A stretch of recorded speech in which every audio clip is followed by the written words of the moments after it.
Morning Throners podcast. I'm Nelson. I'm Jeff. I'm Glow. And I'm Kyle. And we're the fucking Morning Throners. And welcome back to your favorite Song of Ice and Fire podcast. We're the Morning Throners. We got the best POV chapter going tonight. Cat 5, baby. You guys know how fired up I get for cat chapters. Yeah, I figured you would not be very fired up about this one. It's a long one. It's about twice as long as like maybe the past 5 we've done. And it's cat and no one dies. So what did you think of it, Kyle? It definitely felt like a setup chapter for sure. It was a lot of like kind of catch up and setup. Yeah. Cat was behind everybody on news because she was traveling for so long, and then set up for kind of what's going to be happening for the future of a few characters. Yeah, so I mean, it was okay. I think it gives some insight, obviously, into what's happening. We got some resolution on some other plots, that kind of stuff. Something interesting did happen in the middle of it. We'll get there. Yep. It's a decent chapter. I mean, you get a little bit more into Edmure, which I think is cool. Just kind of their relationship. Yeah, he hasn't actually been on page much. I think only in like council meetings, basically so far. When I went to like put in my notes, I saw he hasn't been on that much. I didn't care about a lot of it this chapter, though, to be honest. Like I didn't like a lot of like the history and just kind of like it's a lot. I mean, some of the weird Kat stuff that was like she was talking shit. about. I just was like, whatever. It's another there's one a lot where of info thrown at you. It's another one where we get a lot of names thrown at us, and like, all right, this family is with us. Like, who really like? All right, I know we need to like build the world, but like. I think George slowly like put. And I don't think there's actually any new families here, but these are people that most of the chapters, people that like people they're mentioning are people that have been mentioned once or twice, or their houses have been mentioned once or twice. Very like minor, I guess, houses, but like when they come together. One here, it's like, and it's his son, or it's the brother of the married wife's. Like I don't know exactly what you're talking about, what you're referencing, but well, it's the Blackwood son or whatever. It's not like the same person that we had known or whatever. Well, a lot of people have died in the first book. Yeah, exactly. It's kind of the replacements, I guess, or the. Before we get too far, everybody like the video on YouTube, share it with your friends, join our Discord. The link's down below for whatever you're watching on, Spotify, Apple. And just thanks to everybody for watching or listening, whatever you do. I mean, you might want to clear that up. There isn't really a watching us. Yeah. Though, no. Well, there's the YouTube videos. You could watch our clips, and whenever Nelson pulls up a map, picture. It's a static picture for 99% of it. Yeah, but it's a cool picture. But then they're on watch. All right, so let's hop in. So Kat comes up on some Frey scouts coming through the Riverlands, and she's been just hightailing it out of Bitter Bridge area, where the fuck they were. Yeah, they got out of there ASAP, and when they run into these scouts, they're about 2 days away from Riverrun. So I guess that's like how far away they scout. Is that they just got like a 2 mile perimeter around the whole castle? Makes sense. They're 2 mile 2 day perimeter. It kind of feels like, I guess they have a pretty good perimeter set up on Riverrun, just in case. They might have faster horses just in case, like, they got to get back faster. Well, there's And I just want to correct Jeff real quick. Sorry, Kyle. They bypass Bitter Bridge. They're like, they don't go to Bitter Bridge. I'm not hitting that shit. They're coming back from Storm's End directly. Yeah. I did say wherever they were coming from, but I was just going to say, we find out later that they do have a lot of extra scouts out. So first off, they're looking for her, and they're also looking for something else. Lannisters, right? Yeah. So. Well, and so the people that they get taken to, the first person that Kat asks for is her uncle. She's like, where's Sir Brendan, the Blackfish? And they're like, oh, he's with Rob. He was one of the ones that went with Rob. So Martin Rivers is the one who's in charge of the scouts now. And he's cousins with Perwyn Frey, who's one of, if not the only Frey who went with Kat south, right? She had Hallis Mullen, Wendell Manley, Perwyn Frey was another one of the people who went with Kat. So one of the people in Kat's party's cousins with the guy, with like the new head of the scouts, basically. Is Martin Rivers a bastard, they said? Yeah. But I think he is, but he is a first, like, he's not a grandson. He's a son of. He's an actual Walder. son. Yeah. Lord Walder. He just didn't marry this. Like, why didn't he marry that one girl? He married he might have already had a wife at the time, probably. That's probably also. With this one, not that one. Nah, I'm good. Yeah. Come on, man. At least he waits for his wife to die before marrying again, dude. Yeah. So they're not cousins. I was wrong. I misspoke. They're half brothers because Perwyn is also a son of Walder. Yeah. But fuck that family tree because we'll never be able to get it.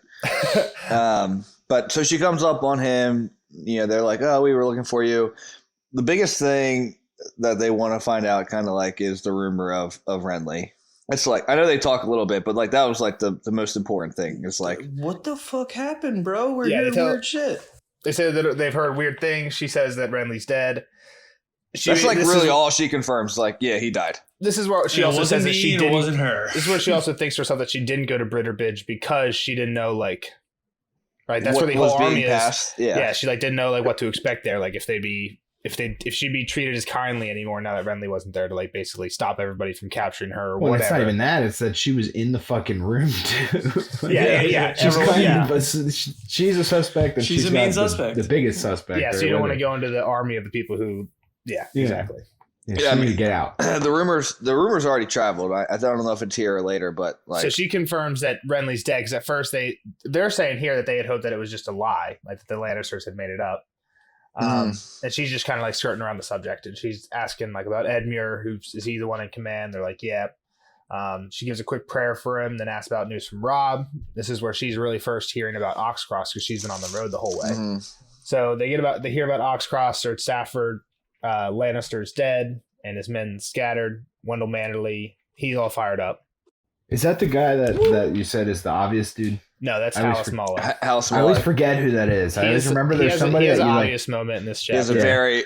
Oh, look at him hanging. What's he say? They, Like, they hung some Lannisters. oh, they hung some people. Yeah. You stupid fuck. Yeah, Manderly's the fat one. yeah. Child. He's the fat one. The son of the fat one who just saw Bran a few chapters ago. So then I guess she comes up on Martin Rivers a little bit later, and he kind of talks. It's time to take you back to River Run. That was This is where they first meet in Martin. Like some of the stuff that happened before was just her and the Frey scouts that had first found her, taking her back to like the commander of the scouts, who's like we said is Martin. But yeah, now this is like where she's getting to Martin. So it's basically, hey, all right, we were looking for you. We need to take you west, and we're also kind of out here looking for the Lannisters because it's rumored that they're heading west too, and they're maybe 3 or 4 days away. The one thing that I want to say that I thought you would not like, Jeff, was that when they hear about Robb winning and Wendell like celebrates a little bit, Kat, she doesn't say anything about it, but she just like thinks to herself that like something like tomorrow's trials concerned her more than yesterday's triumphs. Yeah. Well, the most important play is the next play. So Okay, so you like that thought? yeah, I feel like you need to celebrate your victories every once in a while. Well, you're only as good as your last play, but the most important play is the next play.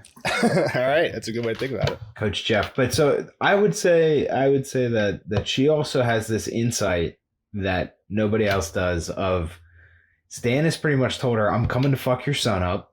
Yeah. And she just watched him do some really weird shit. That's a big thing that she So, doesn't I really mean, talk like, about. She doesn't even like that's say why like, Yeah, she doesn't bring it up once. Like, she's like, I don't care what he's doing out there. This is kind of scary, and I don't know how to fix this. Like, there's no way to stop this, right? Like, she doesn't even know what happened. It's Yeah. super weird too when she brings like Edmure's like, oh, we don't have to worry about Stannis. Like, he's not our enemy, and like, She doesn't say. yeah, like, he anything. fucking is. Like, like, why wouldn't she say that? Like, she does. She Because keeps it to herself. I think I don't because the immediate threat to them is the Lannisters, and so Yeah. like Yeah. the army has to deal with that first. Obviously, I don't know. I mean, it's kind of one of those like, Cross that why bridge get them when you worried get about to that it. next thing when they have some impending danger and doom coming? Yeah, Kat like the entire chapter kept seeming like, oh, I'll tell him about the shadow thing later. Like, I'll just put it off. Like, I'll Yeah. avoid the topic for now. But then, like, even when she has Edmure alone in the Godswood, jumping ahead a little bit, like, she doesn't say anything about it then.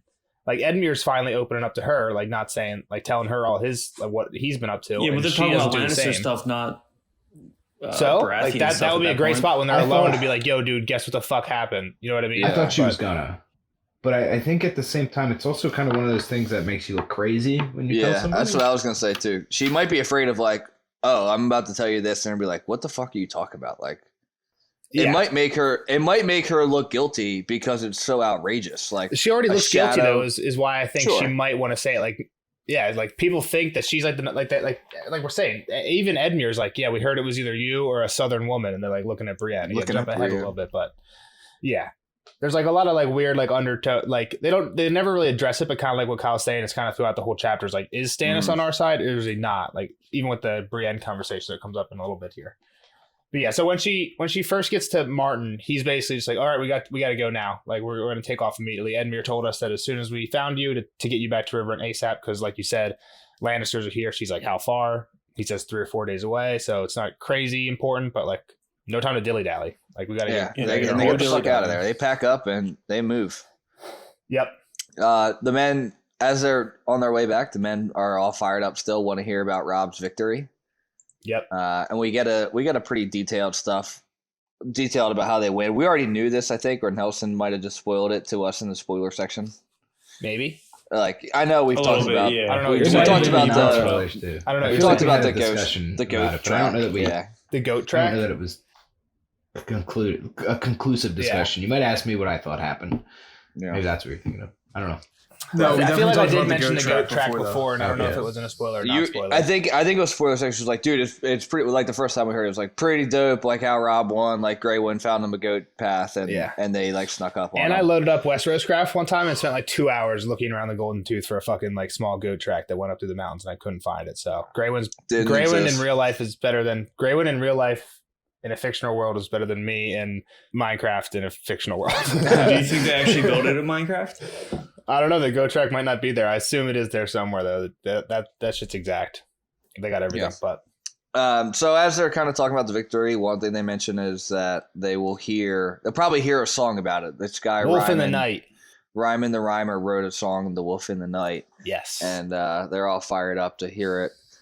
Do we ever get to hear the song? I don't know. I don't remember. Not yet. We haven't heard it yet for sure. Yeah, well, obviously not. There's a lot of songs. Like if you were to ask me if I feel like I've said this before too. If you were to ask me, are there a lot of like songs in A Song of Ice and Fire? I'd be like, yes. I don't know if we've had like any actual lyrics with like yet. There's sometimes like you'll get to like a page of lyrics. Yeah. We haven't had any of that yet. That's true. There hasn't been one. Must have Just been mentions last of some books. songs, I think. Yeah, there's been a lot of mentions of songs, but not actual, not many lyrics. Probably a few, but We got some Patch Face. He sang us a tune. yeah, that's that's true. true. That's true. I know. So they asked for more news, like what's going on after the battle, and we actually get some now. So also timeline wise, this is the latest chapter by far. Doesn't like, a couple matter. months later. Jeff, can you stop saying it doesn't matter? Because it does matter. So because think about it, like if the last Arya chapter we read was one of the latest chapters, and Tywin was just leaving, and if they're saying that the Lannisters are 3 or 4 days away now, like it's The after real question that, is right? though, even months later, is there still a fucking asteroid, or is there still a fucking meteor? comet? I don't know. They didn't mention it in this chapter. Or a comet. Yeah, we haven't heard asteroid, about it. Meteor. Nobody ever said it disappeared either, though. Yeah, which is nobody had. weird. Yeah, they'll mention They it. were like, the Well, comet has so- finally fallen from the sky. They probably or just something, mention you it know. in passing in book 4. One character will be like, "Wow, that comet's still bright," and just like that. You know what I mean? What the fuck is this comet still doing Just here? frozen in the sky. It's the sun. It's just what they call They the just don't moon. realize Yeah, that these guys they are just look what at they it, call yeah. the moon. They just don't even. They were just out in the day for a while one time. All right, so we get some news of they're basically they're giving them a taste of their own medicine out west, and they're kind of all split up and are raiding a little bit. I don't know how I feel about that. I was about to say they're it's acting war. like the Lannisters. The thing is, yes, while they're doing that, I doubt they're doing it as bad. Like Yeah, I they're doubt probably they not don't doing have the like raping any and the mountains or murdering. Vargo Hotes out there. I mean, I'm sure there are people that they're not doing nice. I'm sure there's some raping going on, probably, right? I don't know, but I would hope that it's not as bad as the Mountain or Vargo. But yeah. You hope that they're not going around just killing women and children. But the things that they tell us, right, what they say they're doing is they say Lord Karstark and Lord Gabler Glover were raiding the coast.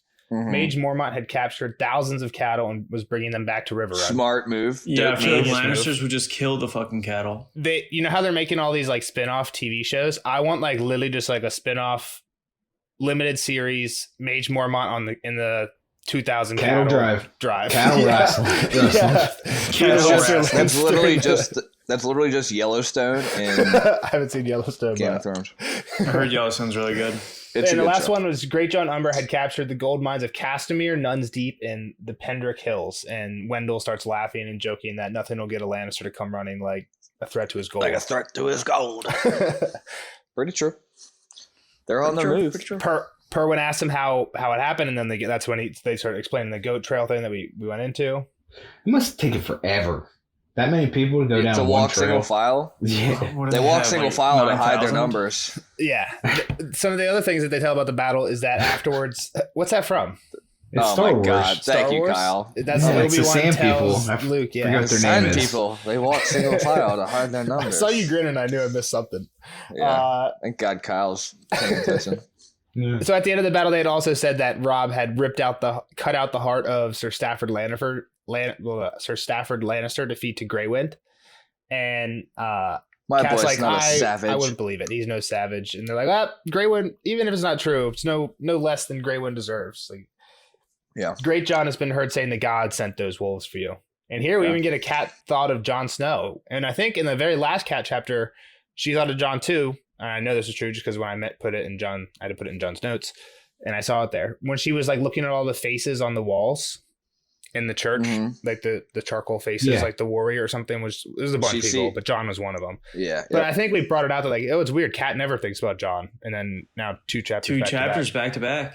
Here it's because this of the one wolves. Though he was like tacked on though. Yeah, he was just an afterthought. It was because of the wolves. Like those wolves. And the bastard, and Ned's bastard. Yeah, just interesting because I feel like Cat said something similar to this, not as like on the nail as the wolves, the gods sent the wolves, but like when they first came back with it, like that first, maybe even the first Cat chapter, she was like, it's a sign from the gods or something like that. I feel like she said something about the wolves being related to the gods, but that might be in the show. Maybe in the show. Now Great John saying it here. Yeah. Yes. No common wolves though, she thought. No indeed. Like she knows that they're special. So they get I think they have to spend the night somewhere. Brienne sets up a camp. Yeah, because they're 2 days she's drive, like so they spend the immediately 1 night there. like, all right, like you're set up, you're safe with your people, like I gotta get out of here.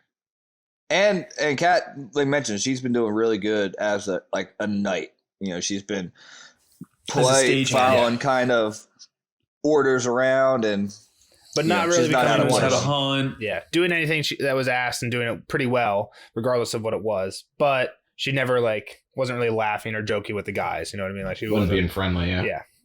Kat's like immediately like, all right, what do you want to do? You're gonna go kill Stannis. Like you're not gonna be able to do this, basically. By yourself. What do you think? Alone? Storm's End? Like you were there. You seen that shit. There's a shit ton of people there. Yeah, and he's got the ghost sword, like I said. And he just did some freaky ass shit that you saw. Yeah, like what are you thinking about?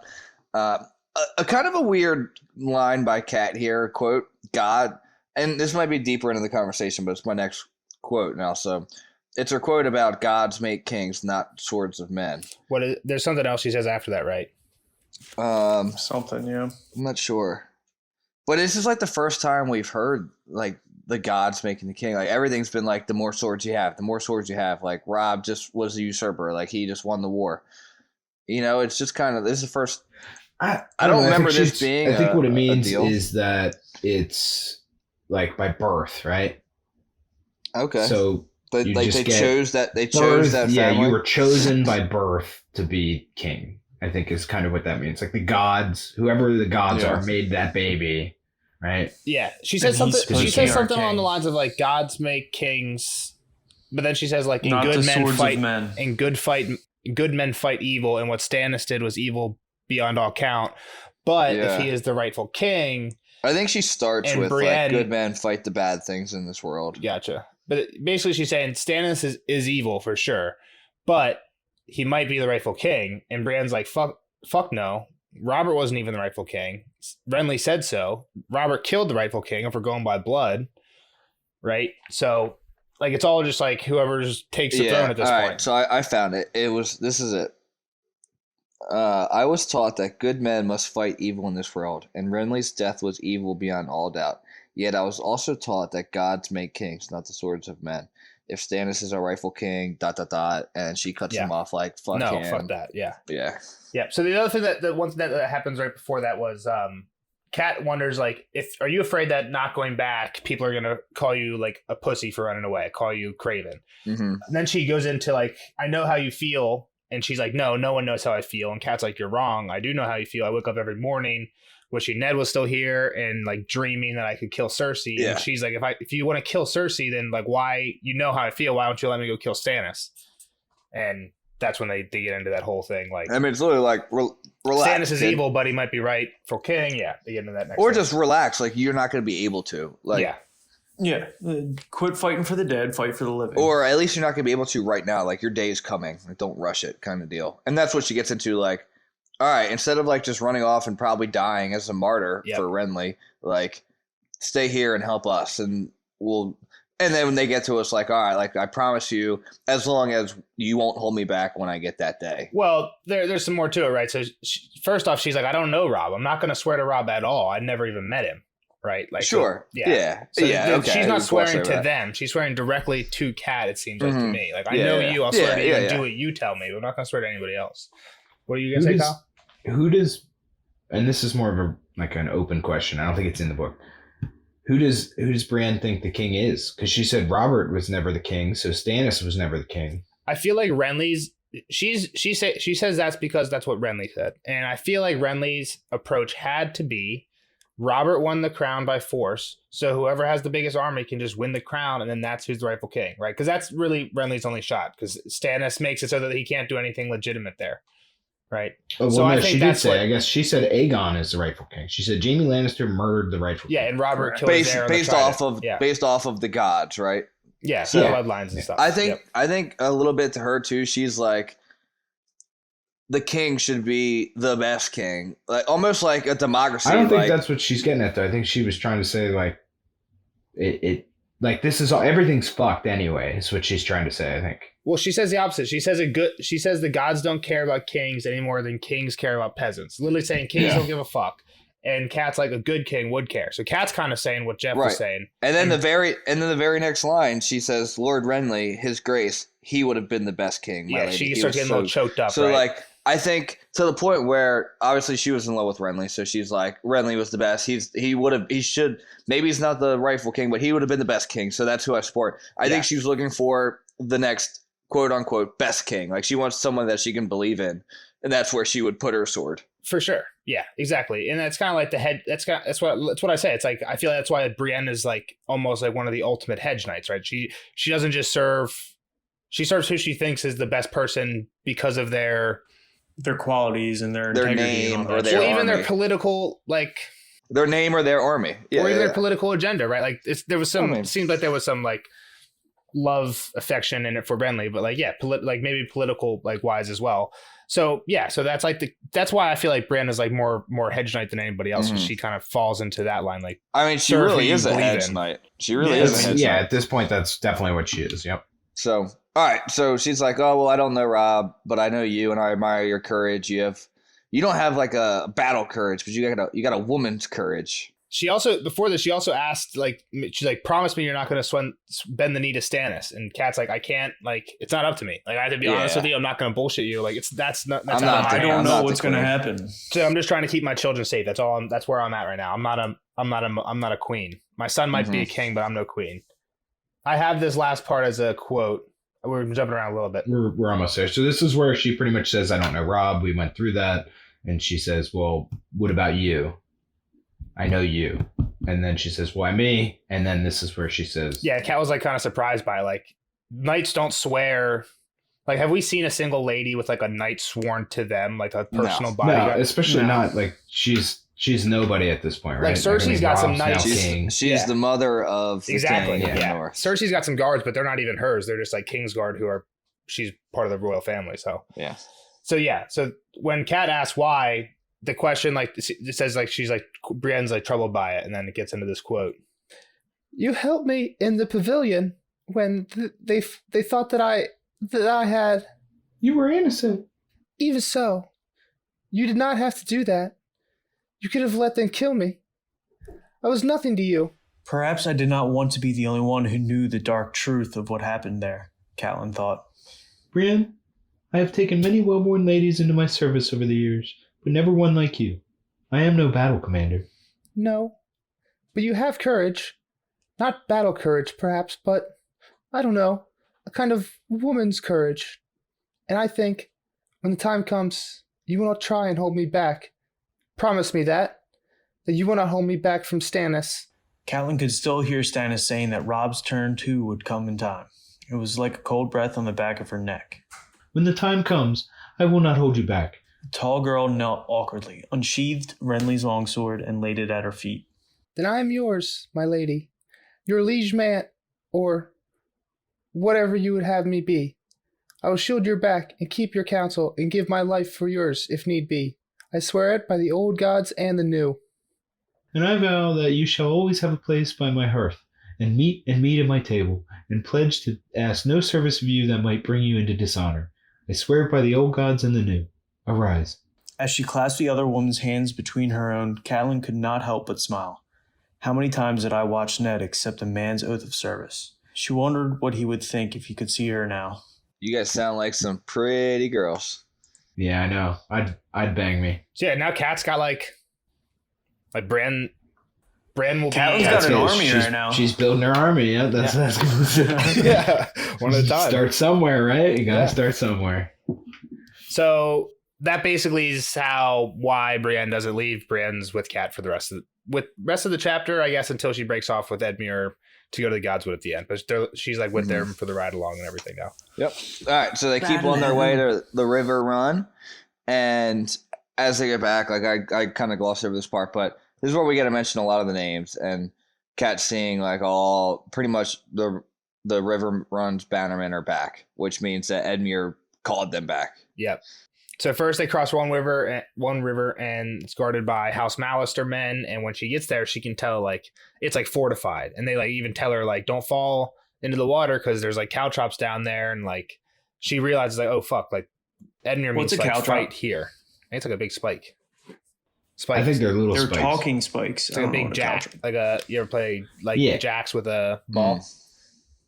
Yeah, guess it's like a couple that. pieces of metal welded together. Essentially, you step on it, it hurts, or you slip on it, that kind of thing. But if they're putting it in a You river, die. it's gotta be pretty big, right? Because you're gonna have. No, those are on the rocks. So they sunk spikes into the bed of the river. Oh, gotcha. And But they put the caltrops caltrops are all around the edge of the Gotcha. river, I think. Gotcha. Interesting.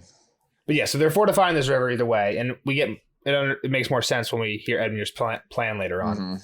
But yeah, so they cross, and then once they get through, they see more people. Right there. First off, there's like small folk going to the castle. They've joined in with like a band of small folk coming in. And they see another Blackwood encampment, and Lucas Blackwood, who is one of the people who had gone south with Kat, leaves them at this point to go chill with his dad, who's probably at this encampment, and his dad is Lord Tytos. Everybody else keeps going. Then they get to the banks of the Tumblestone. They see House Piper, House Derry, and House Page. I think. Did you say that she's getting welcomed here pretty much? Like They're like everybody's yelling pumped to like see her. Tully, Stark, Tully! Yeah. go Tully, go Stark. Yeah, everyone's fired up. And so those three names, Piper, Derry, and Page, I think Piper and Derry were two of the two that in book one, when the chapter like Ned was sitting on the throne because Robert was out hunting, Ned had a broken leg, and they come in and he's like, the mountain attacked our towns, and he's like, go get the mountain. I think Piper and Derry were two of those people. I definitely remember the name Mark Piper. Yep. But I'm not sure. You if don't Derry- forget a if Mark Derry Piper, was, that's for but sure. I think Derry was. Better pay the Pied Piper. So yeah, basically, and this is where so they keep going. They see these hang bodies outside River Run. Cat thinks to herself like, oh no, like the bodies are all Acting fucked like up, but they have Lannisters again. red cloaks. They're obviously Lannisters. Hallis Mullen says, oh, they've hung some Lannisters. I guess they hung some Lannisters. Captain Obvious's quote for the chapter. Wendell her starts big talking about how it's worry is that she. Oh, I'm sorry. No, go ahead. You're good. I was just gonna say Wendell's happy about it. Wendell's like happy about all these. Fuck them Lannisters. But in the back of the cat's mind, she's like, oh fuck. I hope they didn't kill Jamie or my girls are dead. Yeah, she's like, one of these people better not be Jamie. When Frey's joking, like, oh, they started without us. Hope they left some for the rest of us. Brienne is also not laughing. She's just also just like staring at the bodies. Does Brienne have a Well, sense I mean, of humor? Brienne, she hasn't laughed, cried, or said And her anything heart's this whole broken. trip. She's not in the mood. Yeah, she needs some time. when it's weird, like I mean, she's in a strange land here too. Like she's definitely the outsider, you know. Mhm. And she might have, Always has been. killed the last king of the South or whatever. Then Hallis Mullen and Robin Flint ride past, and they're basically there. Portcullis are open, so they must have known they were coming. And Edmure comes out with Sir Desmond Grell, who's the Master at Arms.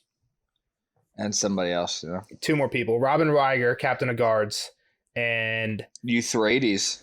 Euphrates Wayne. I'd go with Wayne. Yeah. I kept just passing last over name. the name when I was reading it. I was Yeah, like, Euphrates. Euphrates. Yeah, I like that. Yeah, I didn't bother. Euphrates, Wayne. I'm fine with Euphrates. That's a good sound, even though it's That sounds like it's from the Odyssey. Euphrates. Euphrates. Put it in the Discord. What you think Euphrates' name is? How are they gonna type what they? Phonetic Euphrates spelling? sounds right. The They're phonetic just gonna spelling's write his harder to name. read. Yeah, They're just gonna retype phonetic his spelling is spelling. harder to Nelson. read than normal spelling. For being No, honest. that's not true. Euphrates, it sounds cool, so I'm cool with that. Yeah, so these guys are all like high up people there. So Desmond Grell, Master of Arms, basically the Roderick, the steward, I guess, who's also the Roderick now, and then Captain of Guards, who is Hallis Mullen, would be the Winterfell equivalent. Who kind of Roderick, but I guess House Mullen. Yeah, kind of Roderick at the moment as well right now, but Hallis Mullen gets sent back at the end of the chapter. So So Roger just does all these guys' jobs. He's just Cat notes way that they're better. all old though. They're all Hosters men, so they're all Yeah, like of age with they've been Hosters. there for a so while. they're not young men. And Edmure's with They're not them, gonna be much help. with him. Yep. And Edmure has grown a beard, big fiery red beard, looks badass. Because Tully's have red hair. Does it look badass? Red beards are cool. Yarg. I don't know. I just I think grow a she red wasn't beard. sure if she liked it. I guess is maybe what Jeff's trying to get at. I don't know. Nelson just wants to have a big beard and he can't grow it. No, you can't. Just call him Patch Face. Wow, that's fucked. Nelson's coolest facial hair was when he went Ra's al Ghul. That's not true. I only did that for like 20 minutes for a picture in the mirror. That's not true. My facial hair is looking all right now. It just, I can't grow a beard. Glow's lucky. Glow could get it. Glow. You could glow a nice Edmure beard. Yeah, I don't want to. He does have a ginger beard too. Yeah, I do. I grow a red beard. You and my father. My father grows a red beard as well. I don't know why I Badass. Red beards are do. cool. Black beards are cool too. All right. So the big thing Cat's worried about is was there word from Bitterbridge? That's kind of like the first thing, but nothing yet. But there was word from Storm's End. That pretty much means like, am I wanted? Correct. Right. Like, I would think so. What do Like, you guys know? Yeah. What are they saying? What's going around? Yeah. And what is the news from Storm's End? It's similar to news we heard in the last hearing chapter in the council meeting. Yeah. Kind We of, but knew on this, this, right? It's held under siege I don't know if by we knew all of Lord it. Stannis. I think we King do get some Stannis. more details, but we knew the gist. So Courtney Penrose, who was the Master at Arms there, Is the steward, Castellan. whatever. He's in charge something- of Castellan. Storm's He's in End. charge of Storm's End, asking for anyone to break Stannis' Come siege, on, and, come on. and he'll Yeah. bend the knee to that king. And then he also fears for the boy. So this is the first time we get So one thing, think about the this. word of the boy. If you think about this, like Courtney Penrose has nothing to offer. Like he's not a lord of the house. He's just like a Castellan of the castle right now. So He he's just like, I'll lives bend, there. But don't he's give like, him a castle. I'll bend the knee to whoever's here. Is like, what do you But, have to all right, gain so let's just from go down bending He Let's has the a just- castle right now. Let's He has just go down the fucking line. Storm's End. Like it was Renly's, right? Yeah. Renly's dead with Yes. no heir. Like who takes it over? It's supposed to be Stannis, but if they break the siege Yeah. from Stannis and defeat him, then they can take it He's over. basically, I'm giving a castle away to whoever comes and saves me. Is what you're Yeah, saying. like this isn't mine, but you can have it if you want it. Yep. And he says yes. He fears for the boy. When they ask what boy, Bran knows who. Bran pipes up, says Edric Storm, Robert's bastard son. My man Robert was getting it in. Edmure tells them that Stannis has sworn everyone can go free if they give over the castle and the boy. So let me say, like, so if she knows this from Renly, like Renly obviously knew the whole list here, right? What do you mean? And What and list? he dumped all All this the- information All the onto her bastards. Yeah. already. Like he just was I don't telling know what you mean. everybody. Hold I on. guess what I'm trying What to say. list? The list of all the bastards and what Robert was up to and all that. I don't know. I feel like this bastard is strategically important for different reasons. Stannis told Davos, "This is my proof." Right? If Renly Yeah. knows that, I think Renly even said something like this when Kat was there, and he's like, "Oh yeah, but that's like right," because when they're in the parlay, Stannis tells everyone about the Joffrey being a bastard. It's the first Kat hears of it, and Renly's like. Basically, Renly talks to Kat later, and Ren's like, "Oh yeah, I kind of knew about it, but like, can Stannis prove it? If not, it doesn't matter, right?" So if Renly knows that, he knows he has the boy, right? So I don't know if Renly's just spewing like, "Hey, Brienne, here's all Robert's bastards," but as she's like one of the Kingsguard, and he's doing battle plans where they're like, "Hey, this boy is the thing Stannis is here for." Okay. Right? You know what I mean? I think that's why Brienne knows why he's important. But I'll also, take it. there you go. That's why he's important, right? Basically, everything I just said. Yeah. Yeah. All right. Thank you, Nelson. Thank you for clarifying. But now they do mention the rumors of how Renly died. They're like, oh, we heard you. We heard Brienne might have. They all kind of, or a Southern lady. They all look at Brienne. Yeah. Because she's already piped up and not been introduced. Yeah.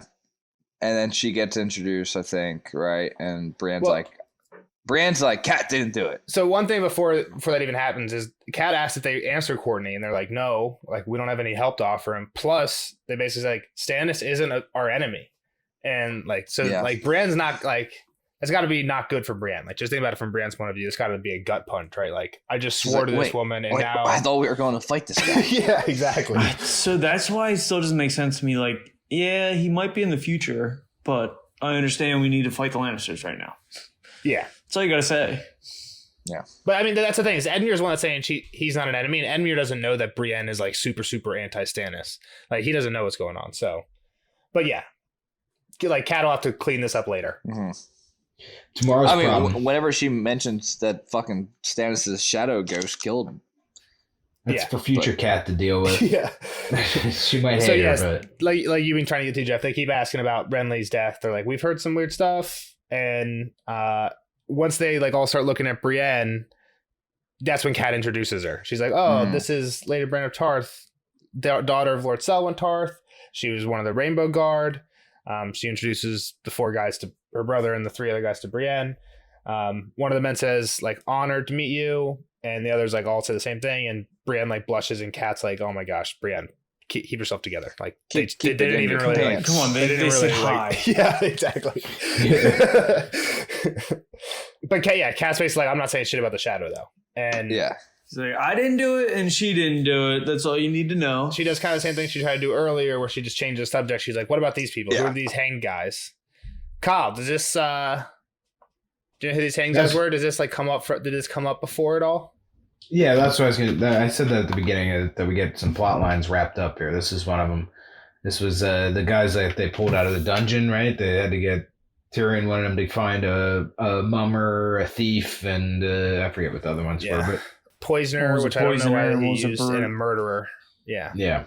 I don't think it was from the dungeons. He just had Bronn find him in the streets or something. Okay. It might have been from the dungeons. I'm not sure. It doesn't really matter. But yeah, like, that's one of the... This is also a plotline that was completely cut from the show, and, like, kind of for good reason. Like, it really doesn't matter too much. Like, yeah, it didn't go anywhere. When Jaime escaped, like, he killed, like, a few... like 2 people, but they're like people who literally we hadn't heard of until this chapter, and I don't think we'll ever hear of again. So Anger and Delt. Yeah, two red shirts. But and then somebody else is about to die too, guys. Like, come on, have some empathy.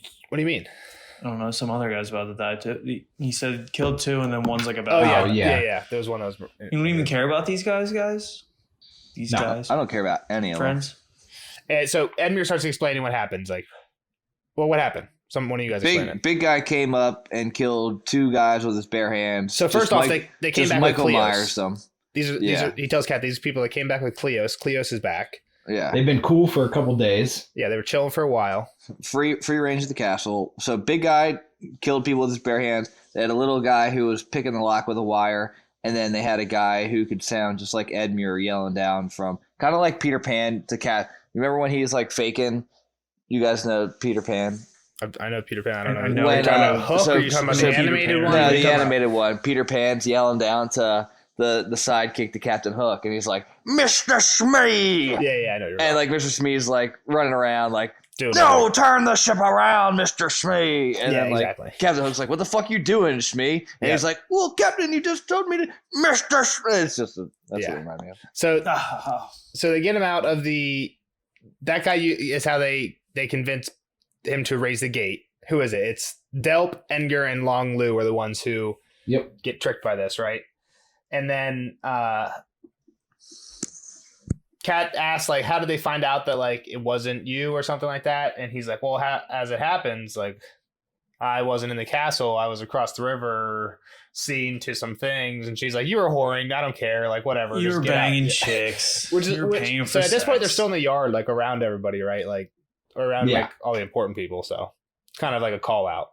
But yeah, so he's like, yeah, I was coming back from the castle. I was coming in the boat down the river, and they saw me, and they're like, wait a minute, he's there. How is he also yelling to me from, wait a minute, that can't be him? And they looked, and they're like, it's not him. And then big mad scuffle, and Jaime gets a sword somehow and kills 2 people and mortally wounds another. Yep, kills Pal Pemford, Sir Desmond Grell Squire Miles, and he also wounded Delp so badly that Maester Vyman thinks he will die soon. So yeah. But he got it. They got his ass again. And Jaime's been locked up for a while, like almost a year at this point. No practice and just comes out. I don't know if it's a year. They probably weren't trying to kill him though. You know what I mean? Whispering Wood was a year ago, dude. Was a year? No. I mean, they definitely weren't trying to kill him, but it does give him wow, you really been like probably chained up, or at least in just like a. Well, it sounds like he had some leisure because now they put him in the dungeons. I think he was in a cell without chains, probably, right? So like he was probably roaming free in a cell, but he didn't have shit to train with unless he's doing like the Batman workouts, just fucking sit ups and in the Dark Knight Rises, but. Don't sit ups and pull ups. But they got him down in the dark cells now. He's chained up, and isn't somebody else like they put Cleos in his old cell? So more like 7 months, but half a year. That's a while ago. I didn't think it was that long. All right, let's keep it moving because we still got a lot of chapter left. All right, so now they're inside River Run, and it's just overrun with common people. There's little babies running around naked. Yep. Catelyn almost kills one. Swarming with peeps. Because he let everybody in. Yeah. Everybody was scared, so he let them in. Edmure's got a soft soul. How the fuck are we going to feed these people? We're about to be under siege. Nice, you piece of shit. Yeah. Yeah, only my sweet brother would crowd all these useless mouths into a castle that might soon be under siege. He has a soft heart and softer head. I was going to say, but that kind of goes into what Brienne was saying, like a good king cares about his people. And this is 100%. And I feel like Jeff actually said this. He's not a king, but I feel like Jeff said this earlier, and I feel like when Jeff was saying that he didn't quite realize the difference between like King's Landing and River Run, but we had said something about like how in book 1 all the small folk were like going to King's Landing, and I think you had said something, Jeff, where you're like, if like why don't they all just do that in the Riverlands? Because the Riverlands are under attack, right? And you're like, why don't they all just go to River Run? And the thing is, River Run's not a city; it's just a castle. No, right? I get it. Yeah. But now Edmure's just like, nope, everybody come on in anyway. We're becoming the city. Yeah, so. I mean, I guess to a point, like you could at least, all right. If I was a River Run person and I was like, oh shit, they're raiding, I would at least go to the castle, set up like an outdoor tent where you can maybe like live in your outdoor tent, and then if they start getting attacked, be the first to die if you get attacked. No. You like open the gate, let me in. Yeah, open the gate, let me in. Like you come in, sleep right by the door outside. Sleep outside by the door, and then what are they gonna not let you in? Like I bet they let you in. Not let you in. They might not. And then the tough decision comes on game day. Yeah. You're fucked either way. That's too funny. Yeah, I mean, it's one of those things like, what do you do? How do you say no to people that are in need? Your people, too. If you actually care about them. So she asks if Robb can get reached by Raven. He's like, no, he's still out in the middle of nowhere, so not a shot. He's like, we're supposed to send you to the Twins, so like you're allowed to rest and stuff, but you got to be getting out of here. You got to choose Robb's wife for him. You're supposed to be leaving. Like yesterday, and Kat's like, yeah, that's not gonna happen. Like, don't even. Yeah, I'm not. No, she basically says, so. "Fuck King Robb, I'm not going." Yeah, like, that's not happening. Yeah, Robb tried to do this to her right before he sent her south, and she wasn't having it, and that's why he sent her south. And now he's just like thinks he can give her commands because he's not here. But yeah, none of these people are gonna stand up to Kat. So she's like, yeah, I'm not. That's not happening. I'm staying here.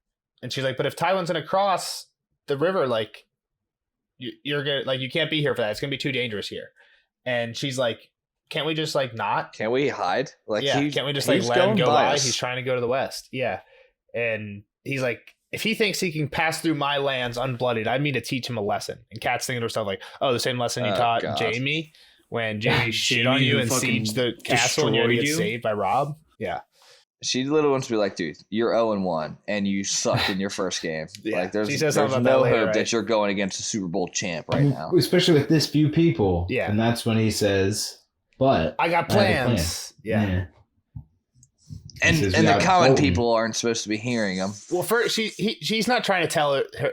He's not like at this point trying to tell her the plan. He's trying to just be like, shut the fuck up. Don't worry about it. I have a plan. This isn't the place to talk about it. We're in the middle of the yard with all these common folk around. And she's like, all right, where are we going to go? Like he's trying to deflect. And she's like, no, we're doing this now. Take me somewhere. Let's go somewhere else. Yeah, this conversation why not his isn't office? Over. Like, why would they go to the Godswood? Like, I don't know, someone else could be there. Yeah. I guess. Yeah, I guess nobody in the Riverlands prays to the old gods though. Like, you don't have an office? Like, all right, meet me in my office. I guess not. But they go to the Godswoods, and we start hearing this plan. So first off, Edmure's a little pissed off, but he holds it in. She thought he might have an outburst, but he holds it in. But yeah, they go to the Godswood. Also, she knows immediately Tyrion. I think she thought this earlier. She thought Tyrion was behind the Jaime escape. She's right. Right. We know that Tyrion was behind the Jaime escape attempt. Mm-hmm. So yeah, when they're alone, he starts going into his plan, and she's like, "You don't have the strength." And he's like, "I have 8,000 men and 3,000 horse, I think." And I'll have that many by the time Tywin gets here, by the time all my people get here. Well, it's 8,000 foot and 3,000 horse. So is that 11,000 people? Yeah. Yeah. Yeah. And she's like, so Tywin will only have about twice as many as you, because we know he has about 20,000, whatever that is, right? So she's like, Robb has won worse battles against worse odds. Plus, I got a special plan. He's like, Roose still has 10,000 men left, which I can't believe, because I feel like Roose only had about 10,000 men to begin with. Yeah. He maybe has like 6,000 men would be my guess, but he says he has 10,000 men behind Tywin at the Ruby Ford. We heard a little bit about this in the last Arya chapter, right? Like somebody had just come back and like kind of got fucked up had like been saying something about something. Yeah, Roose was at their heels or something. Roose was was on the other side of the river, right? Yeah. Now here it is. Bang! There's the map. So where basically Tywin's at Harrenhal. What's important here is that Roose currently in the Arya chapter, they said he was on the other side of the river. So that's just the other side of the Trident, Lord Harroway's town. I feel like in reality, Lord Harroway's town is closer to Harrenhal, but that might just be... I was going to say, I think it's on the south of the river, isn't it? I feel like Lord Harroway's town isn't really on the river. It's more on the castle, but I might be wrong about that. But yeah, they said that Bolton's at the crossroads, and this is the inn at the crossroads and the Ruby Ford. And the Ruby Ford's like right above Lord Harroway's town. So he's just on this side of the river. So he's here, and then we hear later in the plan that he will be coming and trying to capture Harrenhal, and the plan is basically trap Tywin between the two. Spoiler for the overall plan, but while we have the map up, that's the plan. So then Tywin will be trapped in this area with his whole army and nowhere to go. Yeah. All right. And the biggest part that Kat's like, what are you doing? Like, those people were supposed to be there to keep the phrase in line. Yeah, because we know he has a history of being kind of shisty. So not Roose, but yeah. So one of the things Edmure had done was he had to ordered pick up the envoy that Robb had left with the phrase. Yeah, there's like 3,000 men or something, right? Yeah, this is Helmut Tallheart. Not super important, but it's also minorly important because the last Theon chapter, he was fucking up this guy's son, Benford Tallheart, and about to besiege this guy's castle. Right, so yeah, this is the Tallheart guy. So he's the one who's now going south. He was at the Twins and now going even more south to join Roose. And Cat is not, immediately, at first Cat's not like, what the hell? That there was a point in him being there, right? First off, he was a garrison, like a last line of defense, but also he was keeping the phrase in line. And Edmure starts going into why the phrase have proved themselves. And I kind of agree with that. He's like, oh my God, like these men are, I mean, like the people that they've been fighting with, sure, but the root of the problem is the old man. Like, yeah, they're all soldiers, so they're gonna do what they're told to do. So yeah, they've been fighting great. But it's like the sunk cost fallacy. Like once you're invested into a cause, it's like really hard to back out of it, even if it's the best thing for you. So like from a Walder point of view, like you've had people die. This is literally a thing in psychology. You can look it up. It's called I disagree with your point. So, like, I don't think, like, if it changes for him, like, the odds change, he's going to switch. He's going to immediately switch. Yeah, but not if he has 3,000 people. You don't think having his heir die in the battle has He's any literally effect in talked about his family, like, fuck that kid. Like, I got another kid. Yeah, like, I don't even know that grandson's He doesn't care who his heir is.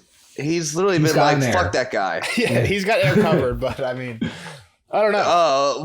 I've got another one. Like, he's made that comment. Like, well, I got another one. I see it. Oh, you remember my fifth wife? Like, she was a good wife, but I got another one now. I see Edmure's like, point he's here. not. I don't 100% agree with Edmure. Look, I agree with Edmure too. Like, wait, what do you mean? Like, these men have done so much for us. Yeah. But he's not thinking about the root problem, which is of Walder, who doesn't give a fuck about anybody but Walder.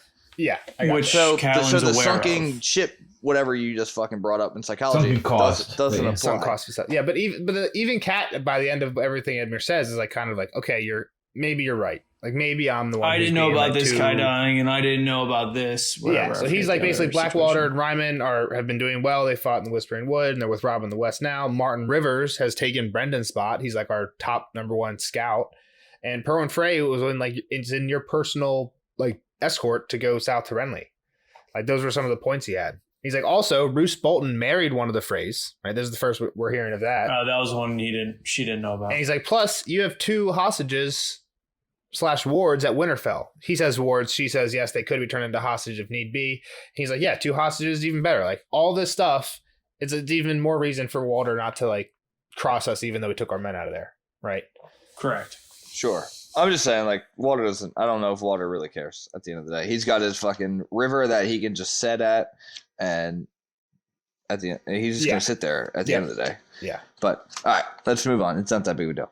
So hold on, the next part commands Roose to take Harrenhal. Yeah, he says he's gonna need the men because also 400 men when Roose already has 10,000 is what is Edmure's claim. I'm claiming Roose has less than that, but like, is 400 men really gonna help?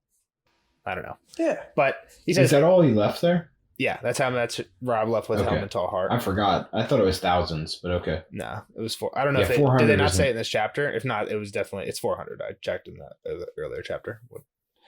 But yeah, so they're gonna take Harrenhal. So this is where Kat doesn't know it, but we know it. Kyle predictions. This is where Arya's at. Dun dun dun. Yeah, Kyle, what's your prediction? We know Tywin left. I don't. Like I said, this is some time later. Yeah, I don't know. I don't think she gets reconnected just yet. What do you mean reconnected? You mean with like the Arya northern and people? Kat? Like Kat's not going to Harrenhal, but what do you mean just with I know, but if Northerners? she ends up with the army and like Gotcha. they believe her that she's Arya Stark, like I mean, I think that would be like reconnecting them essentially. But so I mean, I don't think this is the time that it's happening. That's all. I just a feeling. I don't really have anything to go on with that. If you don't think they reconnect, then what happens then? Does the army make it to Harrenhal? I don't know. So I would say yes, but the problem here obviously is the Greyjoys up north. Like they're about to push all their assets south, and again, north is where they need to be. So it's kind of creating this strange situation that I don't know how that's going to play out. They don't seem to have heard about much of that down here for some reason, which is kind of weird. You said this is the latest chapter, but nobody mentions, oh, hey, Winterfell's kind of having some weird shit happen around it. Yeah, that's true. Yep. So yeah, that's why the timeline doesn't matter, because they're just all over the place anyway. It does matter. It just I don't know if that's a hole or if that's a point on purpose. No, this is about a month after like that Theon chapter. Yep. A whole timeline hole. Yeah, you say it's a month after, but I understand that, Nelson. I was on board with that. I'm saying that is it a hole that he didn't have anybody mention that there's fucking raiding happening up at our house? The thing is, he forgot about the timeline and what was going on. Well, in the thing North, is, so. are you talking about like how would she be getting news of like the Stony Shore being raided? Like yes, River Run should have known all that stuff. Like, are we getting a dump of that Agreed. now? Like in this chapter, I the chapter's agree. already long enough. Like I'm sure they got news of like Roger. I mean, it's just an oversight. It's a bad oversight by George. No, if the Tall Hearts castle was getting raided, then yeah, they should have known. But if it's just the fucking villages on the coast, then I don't think they would have notified. I think you're right that Kat would learn of some stuff. Like definitely the fact that like if Tall Heart Castle goes under siege, or the fact at this point they're already under siege. It's been a month. But hold on, They should be under siege. I'm saying the stuff like Roderick had to go out and like Lady Hornwood's. She's dead now, right? They like, should know what's going on there. We'd get news of that, but because it doesn't influence anything in the chapter, we don't hear of it. Tall Heart, I could see us hearing because yes, we probably should be hearing about that right about now. I think all this stuff would influence her though. Like all this knowledge would want her to go north. She would want to go north. I'm saying like Bran is up there alone. She's got 2 babies. 2 babies. So this is exactly a month from Theon's chapter. Say that's it when this happened. It's about what my timeline says. And I think, yeah, so say that. Okay. How long till the castle's actually completely under siege? I mean, years probably. I don't know, 2 weeks. Till probably 2 weeks. Tall Heart's not sending ravens to River Run. They're sending ravens to Winterfell. Winterfell then would send ravens to River Run just to give them news. And it might not be like the day, right? That day they're probably like, get Roderick going. Like, let's do all this shit, right? Like, I don't know. I don't think it's crazy that they haven't heard of this in a month from when the last Theon chapter, when like there wasn't anything to give news of in the last Theon chapter. Like he was planning to do stuff to give news of. So we don't even know if it was successful, first of all. But even, I guess that's kind of what you're getting at, Kyle. But the second thing is, just timeline wise, I think it kind of makes sense that we wouldn't have heard of it yet based on how it ended up. That's fine. We'll agree to disagree. Edmure's pretty confident that his plan's going to work. Yeah, a little overconfident. He's just in my opinion. He's oozing confidence right now. Oh, Jano says it's a good plan. I do like the plan.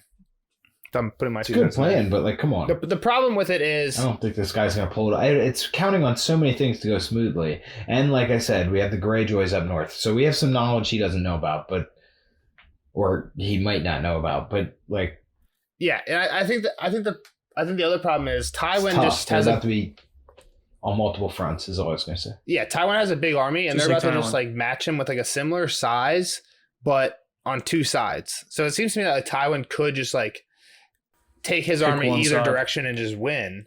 They're banking on we have like either natural or like man-made fortifications with either the river run and the river on Edmure's side, and Harrenhal, if that capture goes successful on the Bolton side, that they're hoping that those natural defenses win them a 2-to-1 ratio. Even like, you know what I mean? It's still like a stretch either way. But in general, But like, so trapping if they Tywin hold outside him the off castle is a good. long enough, maybe Rob comes and joins them real quick. And That's what obliterates him. Edmure's banking on too. But I don't know if we know a timeline on that. Right? If they have the West right now and they have River Run and they can take over Harrenhal, the only place for him to really go would be King's Landing. but Right. that's like through that's marshlands the only almost. spot. But Stannis is there with maybe a bigger host. He's around there. He's not actually there, but they're kind of trapped. They're kind of Yeah. trapped. Which would make things more interesting, though. I think if Tywin's army ends up in King's Landing and they like have to hold off from Sam's, I don't know. This is I feel like that would very be really. hypothetical. Yeah, it could be really bad because then like, how do you get out of there if you've just conceded like the rest of the Riverlands? You know what I mean? Like you've given it all just back. Like you think you could just siege River Run or siege King's Landing from. Like the Starks and Tullys could do it from the land, and the Stannis could do it from the sea type thing. Like you're putting all your eggs in one basket type thing. And they're starving, and they're already starving. yeah. So you need They are 20,000 already more men, starving. But yeah, I know. So the conversation ends, and Kat goes to see her father, Hosta Tully. She does also say real quick that she's like I think she thinks it a few times. Like I wish Blackfish was here. She's like, he was the veteran of half 100 battles, and this is where you were saying earlier, Jeff, like where Edmure is the veteran of one and the loser of that one. And he looked so shitty in it. Yeah. So she goes see Hosta Tully, and he's all fucked up, and they have like a fever convo. We'll talk about it. Not a fever dream, but a fever convo. Edmure had warned her of this, right? He's like, he thinks like he's not a She good. knew this too, right? Like before she left. He wasn't in good shape, but he wasn't like hallucinating like this. I don't He think. was. He thought she was unmarried or something still, right? She thought she was like a little kid. I think she was like, "Oh, my little cat, like wait for me," type shit. Oh, you might be right. Yep. Yeah, he's not a good spot. So he's saying some crazy shit, and he's like, he ends up talking about like sending her like, and he doesn't know who he's talking to, but sending her to the Vale, right? Like, oh, John will be a good man, like you'll be okay. He's like, "Oh, I'm back. fuck." He's like, I'm back from the south, and he's like, wait, the Erie's in the south? Like, I'm confused. Like, have you forgiven me? And he's like crying. Yeah. Tears are coming down his cheeks, and she's like, you haven't done anything that needs. He's like begging for forgiveness. She's like, you haven't done anything that needs forgiveness.